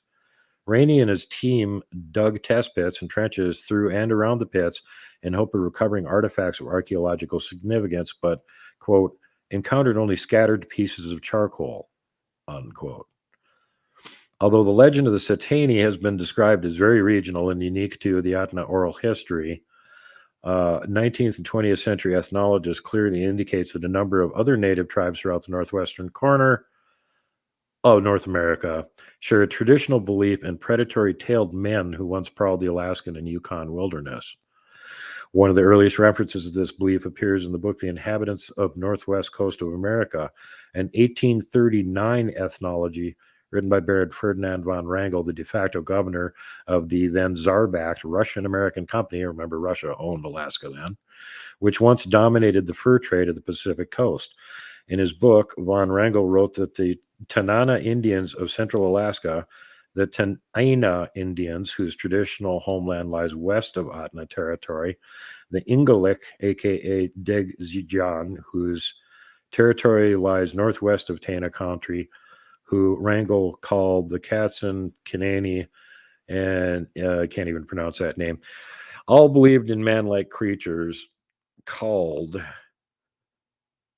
Chinka, which lives in underground caves. According to Wrangel's information, these monsters, quote, have tails and are covered like a beast with fur, unquote. It must be mentioned that the word Chinka bears close resemblance to Chillicat, a nation of southeasterly Tlingit Indians who excelled in trade and warfare. It seems possible, if not particularly probable, that the tailed ones of legend may have been fanciful embellishments of these powerful neighbors.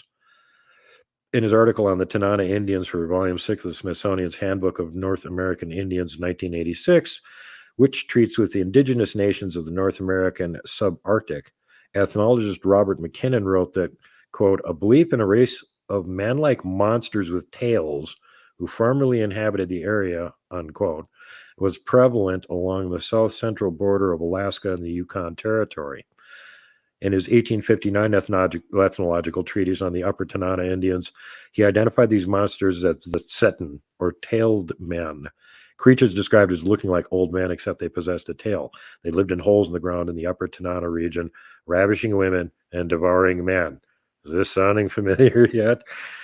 McKinnon recounted one old Upper Tanana legend about the Tsetan, which he learned from two natives. Interesting point here, where they're talking about in this case is on the opposite side of the Mentasta Mountains, where the previous incident that I talked about happened. So these sightings and legends of these things are kind of clustered around this one particular mountain range. According to the legend, the Tsetan killed every Upper Tanana woman who trespassed on their territory. One day, McKinnon wrote, an Indian wiser than the others sneaked down there, saw the Tsetan playing a ball with human heads, carried the news back to his tribe, and again, details are not given, but apparently they again dispatched the bad guys in their area. So we don't know if this is the same or different version of the same legend, or if it actually a very similar thing happened over on their side of the mountains. And also in other Alaska Yukon traditions, McKinnon went on to describe how members of a particular Gwich'in tribe in northern Alaska, who lived along the shores of Chandeleur Lake, believed in a somewhat similar ogre, which was described by more sophisticated informants as looking like a monkey. The Eyak Indians of the Copper River Delta similarly held that a hairy man-like animal haunted their territory. This creature, however, in McKinnon's opinion, more closely resembled a gorilla than a monkey, since it lacked a tail, so they're probably describing a Sasquatch there. The Tenaina and the Tahltan also believed in a tailed man-like creature, McKinnon continued, whom the latter described as monkey people. McKinnon suggested that these beliefs called to mind the writings of Father Emile Petois, an oblate missionary who lived along the easterly Dene Indians of the Mackenzie River, and, you know, Mackenzie River, Tawny, all that stuff, in Canada's Northwest Territories in the late 1800s. In several of his notes and letters, he described an old Slavey Dene legend which contends that the ancestors of the Mackenzie River natives migrated long ago from a westerly land populated with hairy-tailed men. Later on in his book, McKinnon implied that the natives of the Yukon made a distinction between the monkey people and the Brushman, a legendary man-eating monster whom one old Klondike prospector identified as the Mahani or Nakani, the Northwest Territories Indians tradition. So there you go. It isn't just in one place up there. All these local tribes around this one area all thought these things were real. Very much so. Very much so. Duke, I mean, when you hear legends and stories like this, like, throwing around human heads, carrying them around and kicking them like soccer balls, how much stock do we put into these for stories like this? Because they are so difficult to comprehend. Well, if you get one crazy story, then maybe it's just a crazy story. If all the people that live around an area are all telling you the same weird thing lives there, maybe it lives there. And if you see corroborating or collaborating types of evidence coming from other places where people that know absolutely nothing about these legends and clear across the other side of the continent are citing things that look like this and going, I don't know what the heck this is. It's not a Bigfoot. It had a tail. No, it's not a wolf or a dog. I don't know what it was. And people, reputedly have gotten pictures of them too. So again, it's very creepy, John Bindernagel, Dr. John Bindernagel once said that if you get one report from somebody that they saw the Jolly Green Giant, well, maybe they just are imagining it. But if you get reports from like 5 or 6 people in the same area that don't know each other, that are all saying they saw the Jolly Green Giant, where there's smoke, there's fire, you might want to go investigate. And I didn't put much stock in these devil monkey sightings until I started hearing them repeatedly from certain parts of the country where perhaps some of these critters still live. And Alaska, for sure, there have been reports, like the ones we just read, coming out of there since forever. And there's still people that are claiming that they're seeing these things up there. Unbelievable. Unbelievable. That is just so hard to fathom. I mean, look, I'm a very open-minded guy, but I mean, this also, I guess, would attest to the theory, Duke, that there are, very rogue pods of these creatures that love to resort to violence at any chance they get. Well, most of the cryptids that still exist, and some of these things are pocket populations. If there's any of those monkey people up there in the Metasta Mountains anymore, they probably learned at this point that if you get near humans and mess with them, they'll massacre your whole tribe. So they don't do it anymore. So if they learned that little lesson with their skills at hiding, they could easily still be there. Who would know? Look at some of these places where there's repeated disappearances all the time. Big disappearance clusters. Dave Pilates likes to talk about those. One of them is the very famous and very beautiful Yosemite Park. Yosemite is not the actual name. There was a grizzly hunter that went through the area and met the tribe that lived near there, and they told him the name, and he thought they said Yosemite, which they did not say. What actually they said is it's called Yohemity, which in their language translates to some among them are killers. And to this day, there's still people that disappear in Yosemite Park. Boop, gone, vanished. Nobody can explain where they went. I don't get it. I just don't get it. I mean, do you think Sasquatch or these gugways are quite responsible for the amount of missing people that are out there? I think there's a lot of parties responsible for the missing people that are out there. First of all, it's hard enough for most people to grasp that Sasquatch is real. But then when they start finding out, like I did, that some of these other cryptids are real too, to the point where I don't just discount any possibilities at this point. Because every time I do, then I get to see real evidence that it's really there, and it freaks me out. So I'm just going to cautiously say anything's possible. But since there are more than one kind of cryptid out there, there's more than one suspect. And again, I like to point the finger of blame heavily at the little people. And I know people are like, huh, what? Every legend, every place on earth, there's legends of little people. And all those legends, what do the little people do? Abduct humans. There's the prime suspect. A gugwe, if they can get a drop on a human and think they can get away with killing you and nobody's going to find you, or that they did it, they'll do it. Sasquatch are mostly very neutral, leaning toward, some of them are leaning toward friendly. Some of them are very hostile. But in most cases, they're so smart, they know that if people start disappearing in a certain area, questions are going to be asked. Lots of humans with boom sticks are going to show up, and they're going to start searching everything, and they're going to have to vacate the area for a while anyway, which could explain why some of these missing kids end up being dropped back again where people can find them, because something else took them. And the Sasquatch didn't want the trouble and brought them back again so the humans wouldn't come digging around in their woods, finding everything that's in there. Some of us might even know what to look for when we start seeing big tree structures and stuff. That's a big no-no. They're trying to avoid us for the most part. And they're supremely good at it.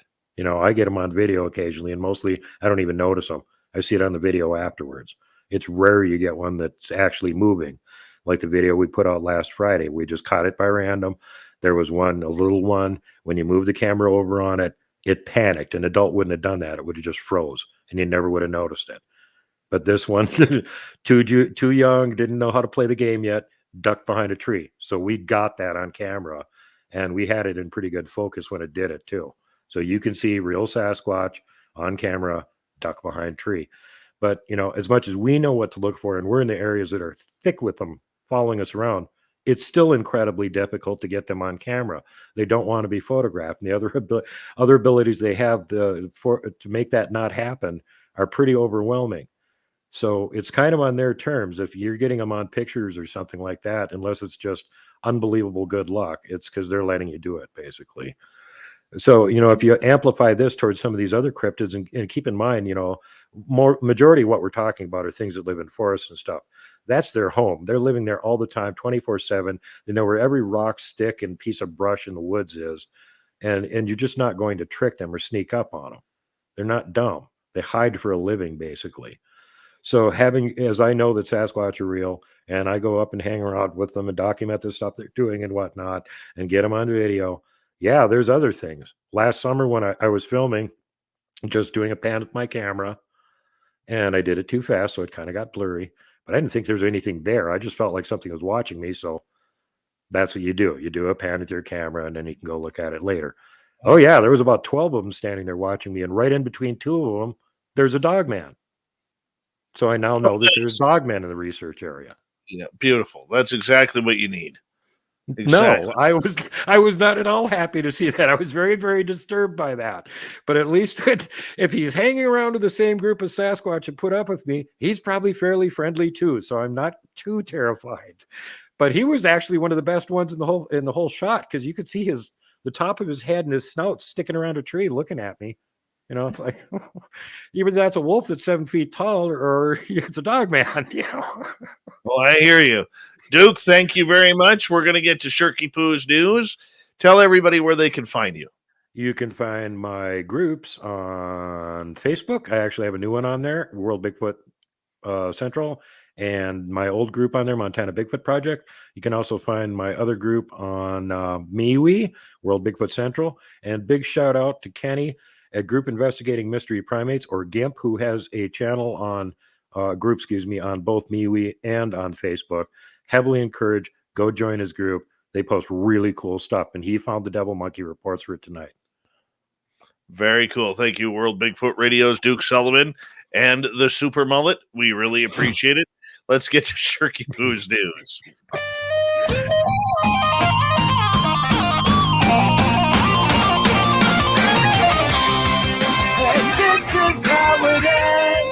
All right, let's see what Shirky Poo has for us tonight. You have to be very comfortable with your partner in order to comfortably flatulate out loud.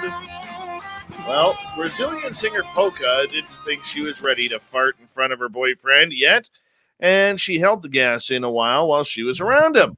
So this proved to be quite harmful and landed the pretty thing in a hospital. You can't make this up. Yet, in a series of Instagram stories, Polka, whose real name is Vivian de Queiroz Pereira, probably butchered that, I apologize, said she woke up early one morning with stomach pains, ended up in the hospital. Sitting in a wheelchair with an IV bag hanging above her, Polka assured her 15.7 million followers that she's fine, stating she was hospitalized due to an accumulation of farts. Polka urged her fans not to be ashamed of breaking wind in front of their partners, as she was, because what's really embarrassing is not letting your guy sleep because you're in discomfort, going to the hospital with your guy, and then being diagnosed with trapped farts. From now on, I'm letting them rip, guys, she said. I'm medicated and I am fine. Wow. All right. A Taiwan man really should have thought twice about his criminal past before deciding to call the cops himself. Yep. A man named Hung called police on March 19th looking for help after receiving a call from an alleged scammer. Upon arrival, cops were reportedly told by Hung's wife that he was resting in another room because he wasn't feeling well. Cops reportedly found the man smelling of booze and unsteady on his feet. The man told authorities that he took a call from someone claiming to be from the prosecutor's office, stating he was wanted by police. Hung told the cops he thought it was a scam and called them, believing that the government wouldn't be so kind. The tables were turned, though, for Hung, however, after cops checked their records and found that he did have an outstanding arrest warrant from Hong Kong for drunk driving back in 2021. He was immediately arrested. Reportedly had been boozing hard due to work stress and no-showed for questioning after being involved in the DUI case. And finally, as the price of gasoline continues to rise, some are turning to alternative fuel sources. Probably not the best idea unless you want to blow your engine and have like a $5,000 to $10,000 bill. UK resident Mark Rainford saw a person carrying a shopping cart full of cooking oil from the supermarket. Why? Well, they wanted to use it as fuel for their car. Much cheaper version. Have fun, to be honest, with literally blowing up your engine. That's all I'm going to say.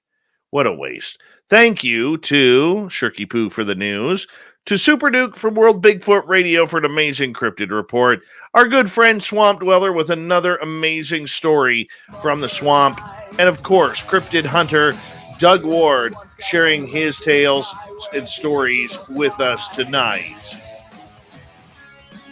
We got Mr. Ron Bumblefoot Thal rocking in the background with Little Brother is Watching.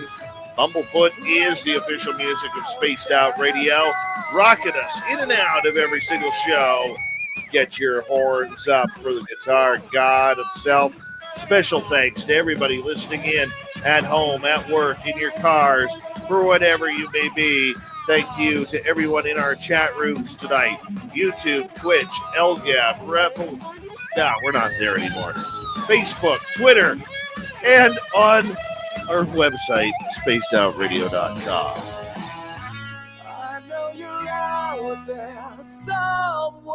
Remember, this show is copyright by Spaced Out Radio and SOR Media Ventures Limited. Thank you so much for choosing to share your evening with us, because together, my friends, we own the night. Mr. Bumblefoot, we need a favor. We need you to take us home.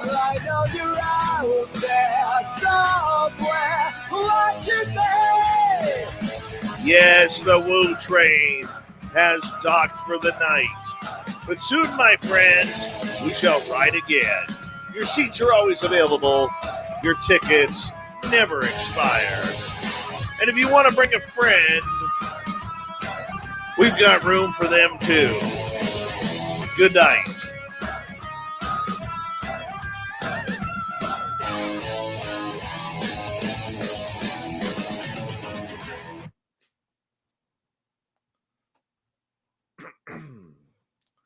That was a good show. That was excellent for an exhausted guy that just got back from being awake for 4 days. Uh-huh. Oh. I honestly, I am so tired. Honestly, I am tired. I'm tired, and I don't know. Been there before. When you came on the show tonight, you looked like you were so tired you were wired. And that only lasts for about 4 hours, and then you go. It hit me last break. It hit me Yep. last break, you know. But I knew that with the power of Super Quest in the chat room that I could get it done. I knew with that power, you know, telling me to take everybody home. I said, fuck it. I got to take everybody home. What am I supposed to do here? Can't just leave them stranded. People get Damn right. lost. Oh, hell yeah. Poor Big Willie the other night. He was talking about how they're the ship on the train on the spaceship with a. They're kind of confused about where they are, but they're somewhere on Spaced Out Radio, and you have to take them home too. Hey, Kurt Valdez, how you doing? Somebody else showed up late. I forgot to say hello to. I never want to be that prick who forgets. You know what I'm saying? I'm not live, so I have to type furiously every time I do a premiere to say hi to everybody that pops into chat. Hey, Davey Crutch, how's it going? I knew that. Looney, how you doing, buddy? I knew Sovereign Farts would get off on that first story there. Yeah. He had his mouth open for that one. Oh, my God. The Sovereign Fart Man. Yeah. Holy cow. Oh. Well, yeah, Dave, I don't know if you got a chance to look at that little 12-minute breakdown video yet, but when you get a chance, take a look at it because that's one of the best catches that we've gotten so far. And the person that filmed it was actually Eric the Adventure Man, who's decided currently that your show isn't number 3. It's actually number 1 now. Oh, he's been saying that forever. Yeah, he's the one that caught it. He didn't even know he filmed it because it moved so fast. He never spotted it. But good job on accidentally catching it. I'm actually going to be trying to get out in the forest this weekend.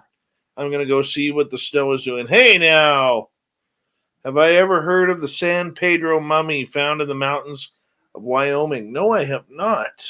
I did a whole show on it. I talked to one of the local Crow natives that her great uncle actually interacted with them. And that's a really weird story. But speaking of them, here's an even weirder and scarier story. You ever wondered why the natives are more scared of the little people than they are of Bigfoot? Here's a good example. The Pryor Mountains is actually where their underground civilization is supposed to be, and that's in southern Montana and northern Wyoming. And everybody avoids it. As a matter of fact, there isn't really even a road that goes to it for some peculiar reason. And well, the local Crow tribe knows why, because that's where the Nurumbi live. Shoshone call them Namuragar. The Crow call them the Nurumbi. The Nurumbi is the little bitty guy, the little bitty mummy that they dug out of the cave. I think it was back in the 1920s. And they took it in, they x-rayed it. I've got the pictures. We showed the pictures and everything, the x-rays of it. It was real skeleton. He was only 18 inches tall. They estimated he was about 60 or equivalent to in our age at the time that he died, to a blow to the top of his head. Had shark-like teeth. Very bizarre. They had a little glass, bell jar from Ripley's Believe It or Not type thing that they were storing him in, and some super rich guy bought him, and that was the last they ever saw of him. But they're well known here, and that's, like I said, all the local tribes know they're around. They're supposed to be in my area too, unfortunately. But apparently they're like, if you don't piss them off and you know how to appease them, if you do, then you won't get killed by them. So apparently the only locals they're allied with is a Crow tribe, which is an interesting thing because I always wondered, how did the Crow tribe survive in this area? Because they're a small tribe, and they got the Shoshone and the Blackfoot and the Sioux, all these giant super warlike tribes around them that don't get along with them. Why aren't they extinct? Well, according to them, at one time the Sioux did try to exterminate them. They send in a raiding party, 250 warriors, to go around and attack their villages and try and get rid of them. The first day they found one of the villages completely destroyed. It killed everybody in it. And then they decided to make camp. Well, they didn't know the local area. They camped right next to the Pryor Mountains. That's where the Nurumbi live. The Nurumbi are allies with the Crow. That's the only tribe they're allies with. And one of the local villages just got completely wiped out by these assholes. So about an hour after dark, they started hearing the horses scream. So like about, half a dozen Braves ran down to where they had the horses tethered to see what was going on. And remember, there's 250 of them, so they got a lot of horses down there. And the guards that were down there with the horses are dead. And the horses are in the process of being killed by the little people. According to the one story there, and I got this from the other side, I'll get to that in a minute. One of them actually saw one of these little guys rip the heart out of the horse's chest with its bare hands. And this is one of the commonly reported things about them. They're not only super fast, but they're super strong. So tactically, if you think about it, why would they kill all the horses? Because they're making sure none of these assholes get away. And that's what they did next. They did their very best to kill every single one of the 250.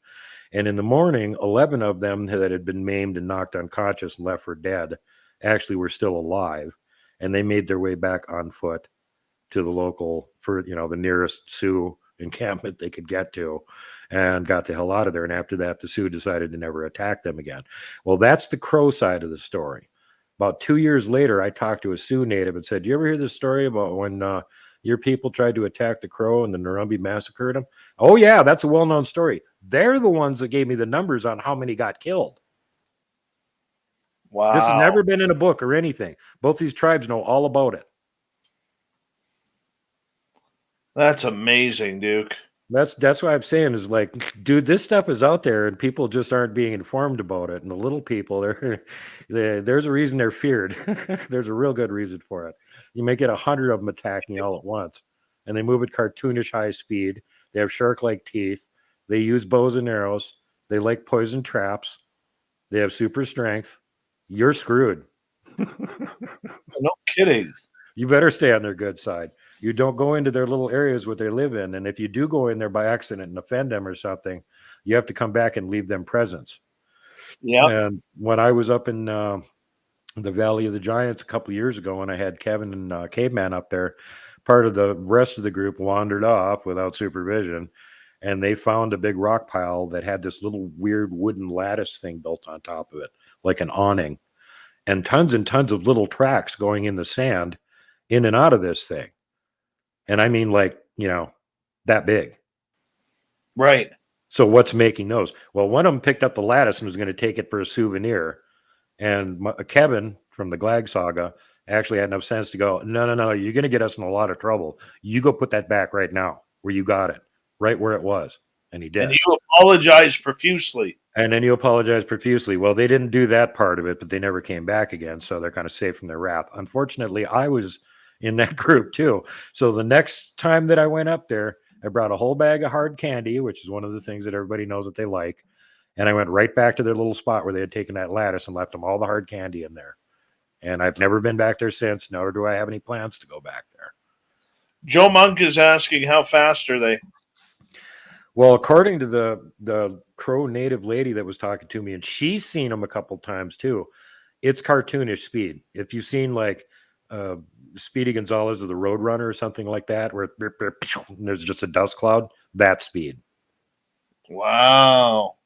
So no, you're not going to catch one. If they decide to catch you, you're not getting away. You're studying slow motion compared to them.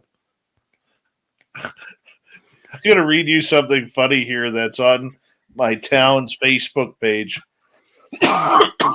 Excuse me. This comes from a lady, because a lot of the people who've been here a long time, they're getting pissed off with the Vancouver invasion or the invasion of people.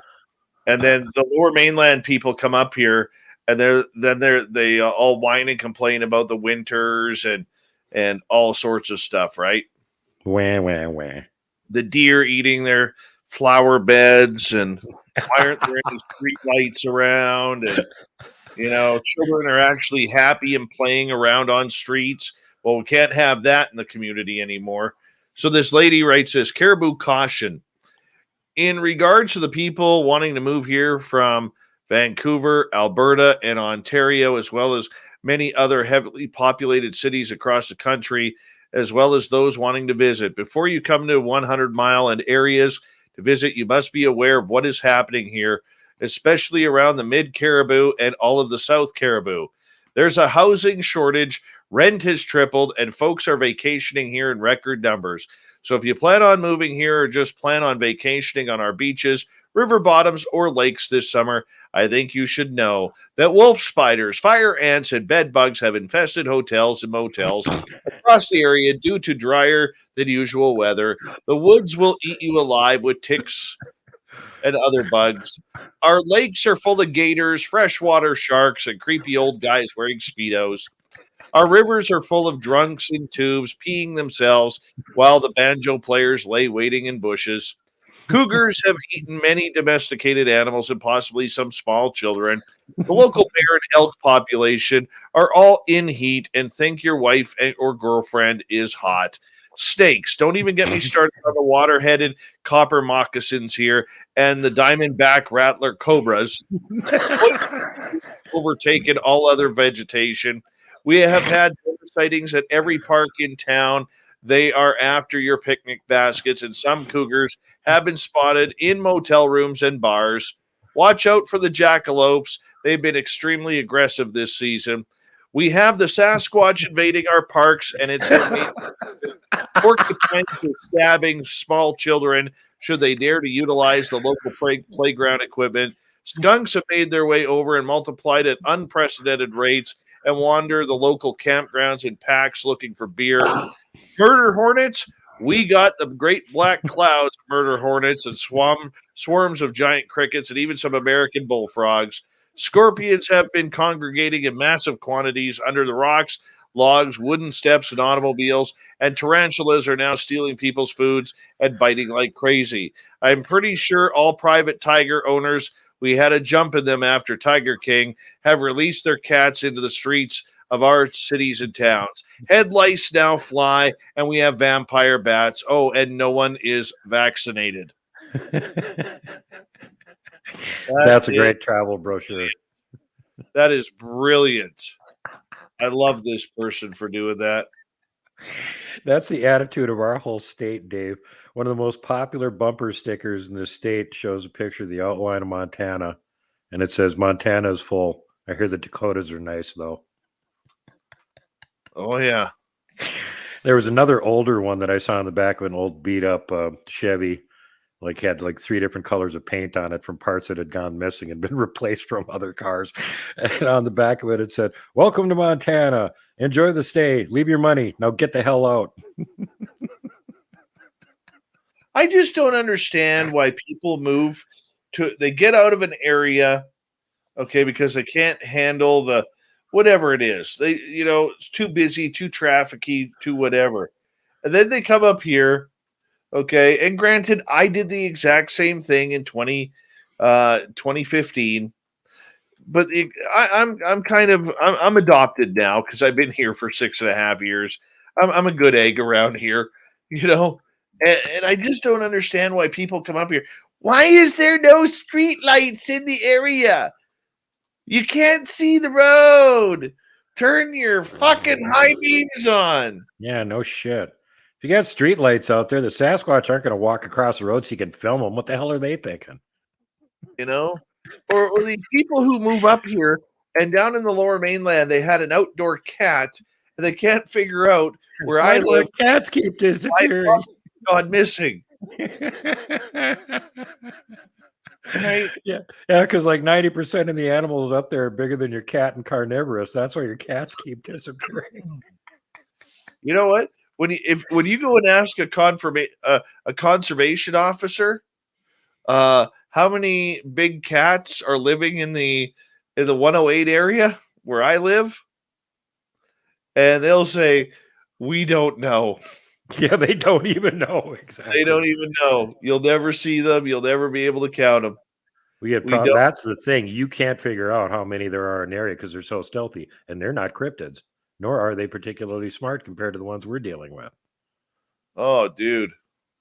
A good example of that was right over here in the Rattlesnake on the other side of town from me. A couple of years ago, they had a mountain lion jump over a 6-foot wire fence and go after a 16-year-old kid in his own backyard. And he made it in the house before the cat got to him. And then they decided the cats were getting a tad too frisky.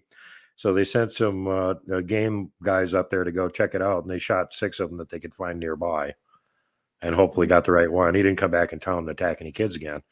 But the very next year, there's a university here, and it borders on to Mount Sentinel, which is no houses on it or anything. So the property for the university is literally right next to the mountain, which goes into like umpteen thousand acres of woods, right? And there's deer all over, walking around the yard in between the buildings and stuff all over the university. We got them all over town. So it's recess. The kids are going from one class to another. There's deer all over the place. A mountain lion leaps on one of the deer, starts massacring it, drags it across the field, over the chain link fence, and tries to drag it up the mountain. And, of course, the kids are having a bit of a problem with it. It's like, hey, is this normal to have mountain lions killing deer right there as you're walking from classroom to classroom? Well, it is here. Yeah, dude. It happens. Yeah. Well, it happens here because we got too damn many deer in town. They grow up here. They're born here. They live here. They die here.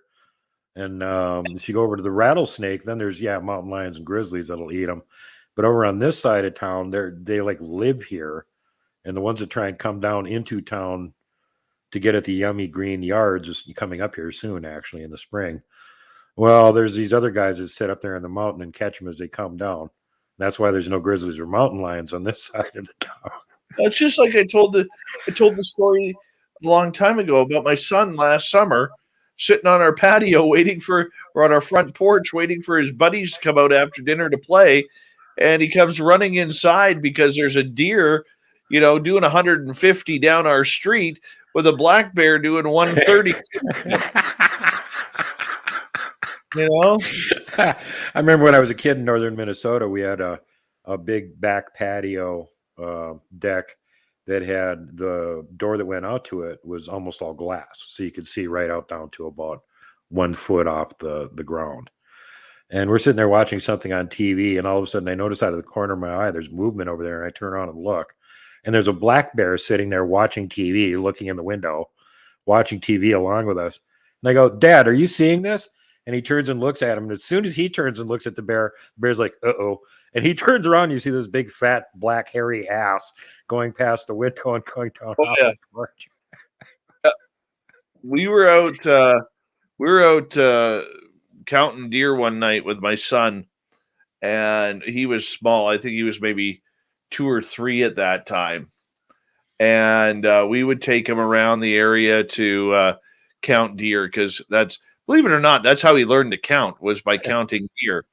And we come around this corner, this bend, and I look at this guy's front door, and there's this big old bear just standing right at his front door. So we stopped and looked. The bear looks at us, and he's like, "Oh, for God's sakes, I'm just trying to figure out how to get in here, and now you're gonna busted, ruin everything." And you see him like he's all disappointed, got his head down. He walks around the side of the house, looks in the basement window first, then goes to the side of the house, looks at us, and then saunters into the forest behind the house, right? And it's like he was so disappointed that we caught him. He's probably just figuring you wait until you guys drove away again and he'd come back out and figure it out again. Oh, he was just heartbroken. Just heartbroken. Yeah, we had tons and tons of bears up there on the property that I grew up on, so I got to observe them a lot, and probably more than deer because we had a county dump that was only about 2 miles away. So, we'd have to go there to dump our garbage, and there's always tons of bears there. There was an old guy that would sit there, the chair in the back of his pickup, and a 12 gauge with, slugs, and keep people safe from the bears that were in the dump when they were dumping their trash. And I don't think he ever had to shoot one. They never went after the people. They're like, yeah, dump more food. We'll eat it. Thanks, humans. But the other thing I noticed when I was a teenager is that beyond the dump there, the road went for about another half a mile and then dead ended. And we used to go up there near teenagers and party. And guess who else was up there? And I ain't talking about bears. Because you got a county dump like that, it's going to attract everything, including the local Sasquatch. Yep. So that got very creepy a couple times where we went, yeah, we need to leave right now because that's not a bear out there. Oh, I hear you, dude. I hear you. I mean, what do you do, though? What do you do? Well, that was creepy as hell because you're on a little 1-lane road where, like, literally, as soon as you open the door, it's hitting grass on the side of the road, 3-foot grass, right? You can't see nothing. And there isn't any place to turn around. You have to turn around before you get to the very end and back up to even get in there. And we're hearing whoops and wood knocks, and then something is getting up close to the car and growling, and we're like, yeah, it's time to leave. I don't even know what I would do with that. To be blunt. At the time, I was not certain what it was, but I knew it wasn't the local bears. So I went, this might be one of those things that Bigfoot does. Maybe we should leave. Yeah, that was creepy. The girls decided to panic first, of course. There's something out there growling. Like, yeah. We should leave. Okay, maybe you're right. Damn it. I don't get it. I don't get it, man. It's just Actually, I like the area that you're in up there. You probably got all kinds of interesting things to go research up there. You know what I've been having, Duke? I don't want to call it premonitions because I don't know if it is a premonition or not, but I've really been having a lot of guttural feelings, and no, it's not the Taco Bell, about this year I'm going to end up running into a dogman. I hope not. They're not very friendly generally. Although they're not automatically hostile either. I think how hostile they are is heavily over-exaggerated by clickbait channels that want to make money. Because, I got one on video last summer, didn't kill me. Of course, maybe the other 12 Sasquatch that were keeping it from killing me, but they're not necessarily automatically going to attack you. Normally, you're not even going to see one. They'll just be there. Scott Carpenter, he's the one that came up with the brilliant idea of, hey, let's put a GoPro on the back of my head while I'm walking through these creepy places. And he started seeing pictures of Dogman showing up on it. Well, the reason the Dogman was following you around is because he wasn't too happy you were in his territory. And that's why he later on followed you home after you repeated this process about a half a dozen times and ticked him off about a half dozen more times. And then Scott all freaked out. No, you shouldn't do cryptid research. They could follow you home. Well, yeah, if you go and intrude on their territory enough times and piss them off, they'll follow you back home to give you the hint to knock it off. They'll give you the, how do you do? Yeah. Why do you keep walking through my living room all the time? I'll let you see me on that camera on the back of your head. Can't you take a hint? Right? Come on, you dirty bastards. Have some class. Yeah. Well, I mean, again, if it was super hostile, dangerous, like everybody tries to paint it as, he would have been dead the first time through. Somebody may have found his GoPro and looked at it and found, hey, what is that thing on it? But he wouldn't even be around to talk about it. Plus, he did it 6 frickin' times at least. He kept going back and doing it over and over again. And every time it was like, what are you doing back here again? To the point where it finally got so pissed off at him, it followed him back home again. Oh, I hear you, dude.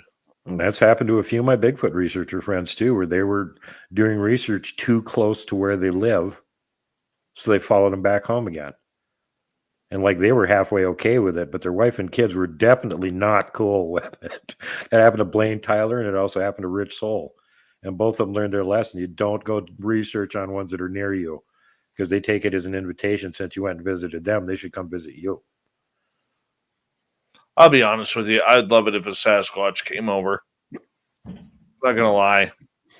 No, according to Robin, you got one that keeps an eye on you every so often. Doesn't surprise me. On a spiritual level, not on a physical. Yeah. No, he's not. I don't think he's physically at your house, but he's keeping an eye on you. Oh, yeah. She says he likes to peek through that little top of your window there where you got the Canadian flag hanging. Yeah. Wouldn't surprise me. So what you want to do is put up a game cam on the other side of the room aimed at that window. So you can catch that eye glint when you look back at it and go, oh God, what was that? Right? Like, that's all I need right now. Yeah, I know. That's definitely, yeah, let's give Dave some more PTSD. That always helps. Yeah, let's yeah, because we love Dave so much, so let's just take care of that, right? Yeah, I think at some point you just get so immune to it, it kind of hardly doesn't even register anymore. Like, yeah, mountain giant. Yeah. We should get out of here before it steps on the car. Kick it up to at least 70. They can run fast. Oh, I just can't wait to get into Sasquatch territory. Dude, you're welcome here anytime you can show up this summer. I'll take you up there where my guys are. And like I said, go look at that little breakdown video I did. That's what's going to be there. They're following us around all the time. That's how we're getting them on camera, because they trust us way too much. I love the fact they trust us that much, but it's kind of creepy because it's usually the littler ones that are following us around, and they're a lot less predictable. The big adults know better than to do things that freak humans out. And sometimes I got people with me that are totally newbies. They've never gone Bigfooting or anything. So you don't know what kind of reaction they're going to have if they see one. And that's why my team is not allowed to be armed, because I don't want anybody freaking out and shooting at the locals. Very true. Very true. Yeah. I always stay in teams of at least 2 people, and we always carry like an axe or a machete or something like that. So if it's a big cat or something like that, they're not liable to jump 2 adult humans. That's kind of like too much for them to take on safely. So they'll avoid you. Crazy humans out in the woods, that's mainly what we're armed for. I'm thinking of getting a katana. That way I can use my ninja skills properly. There you go. Actually, we've taken videos before. We've shown what we were armed with, and it looks like a medieval encampment. We got spears, battle axes, broadswords, all that kind of stuff. Any non-projectile, super deadly weapon.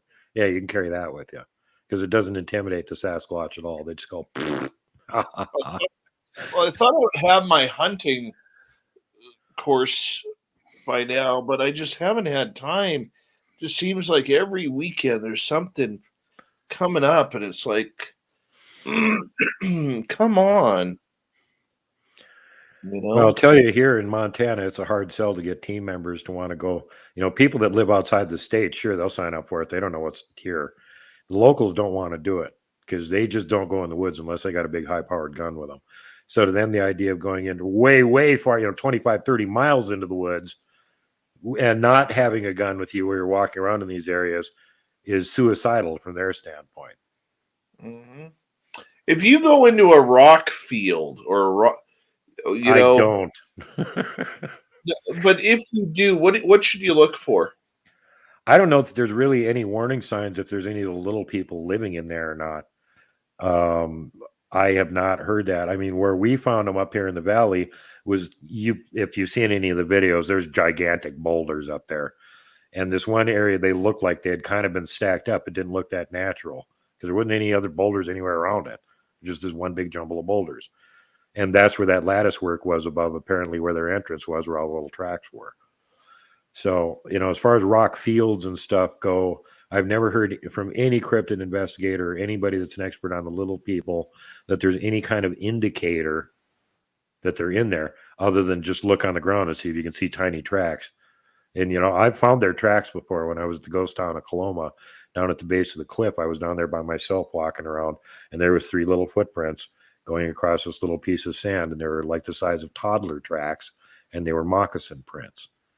And right away, I knew what that was, and I'm there by myself. And I went, oh, hell no, I'm out of here. And I got the hell out of there immediately. It would have been Sasquatch tracks. I probably would have been following them. But those guys, no. I'm out of there. And this was an area where all the slag heaps had been dumped 100 years before. So you had all these mounds that were about 6 feet high and about 4 feet across. And then there's a ditch equal distance on the other side of it. Repeat process. There could have been hundreds of them within 100 feet of me, and I wouldn't have been able to see them. All they'd have to do is stay down in those little gullies. I was like, oh, hell no, I'm out of here. Man. Wow.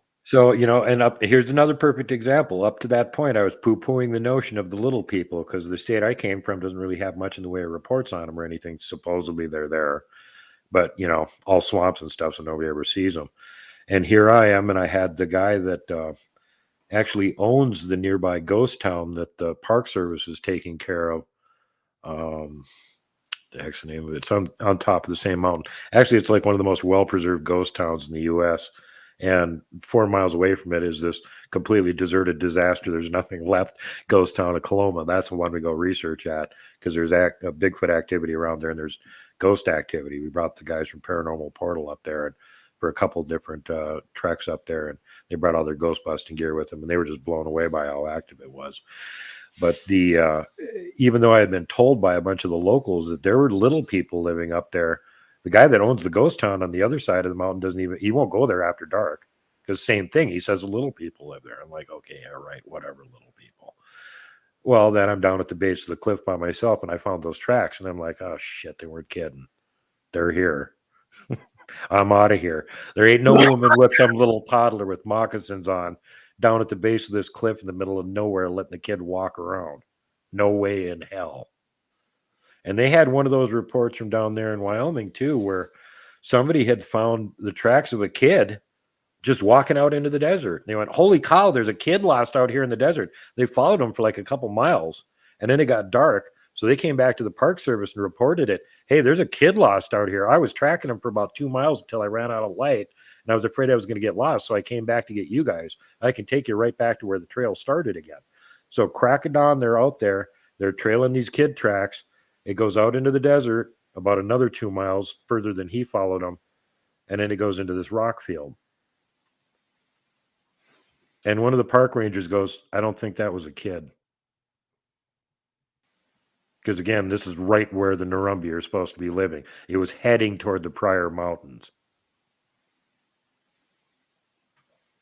So, this kind of shit's happening, man. It's for real. I didn't think the little people were for real either until I found their tracks there. And then I'm just like, well, seeing's believing. Something made these moccasin tracks that are 3 inches long in the middle of nowhere. Ouch. That just doesn't seem very nice.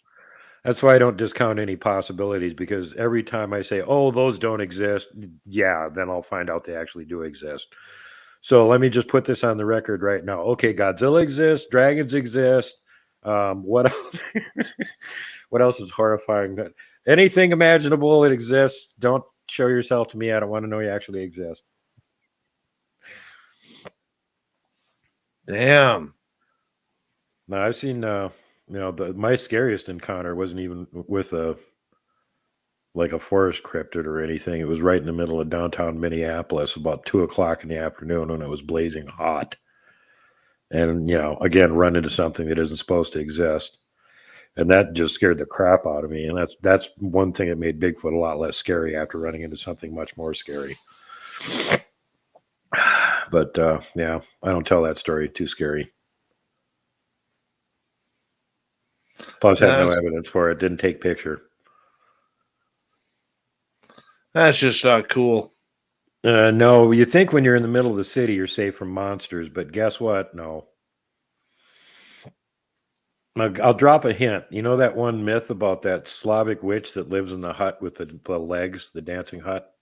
Baba Yaga? It's not a myth.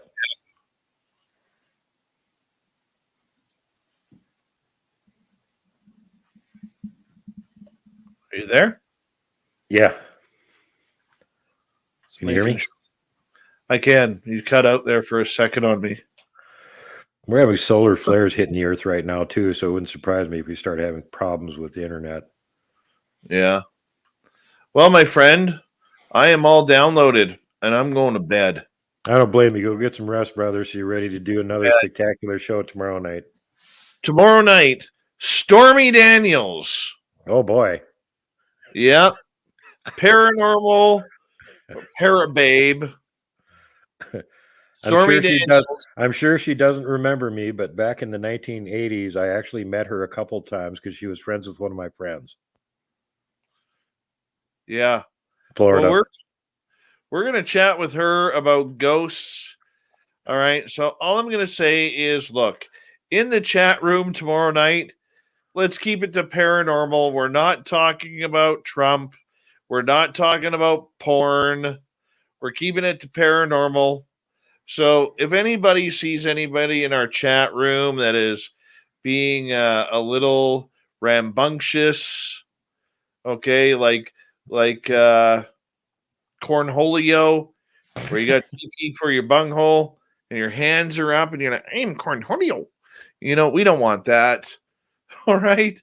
So tomorrow night, let's make it happen. And she's a sweet person too, so you don't need to be mean to her. Exactly. She is a human being. All right. Thank you, Flock, for 8 super chats tonight. Jenny, Phil, Steve, Aiden, or Phil times 2, Candy, Ed, Doug, Kira, and Astralis for the amazing super chats tonight. And I really do appreciate you guys for coming on in. We're going to play the trumpets and we're going to get out of here. I will see you all tomorrow. I'm just too tired to hang out. Really too tired. See you guys.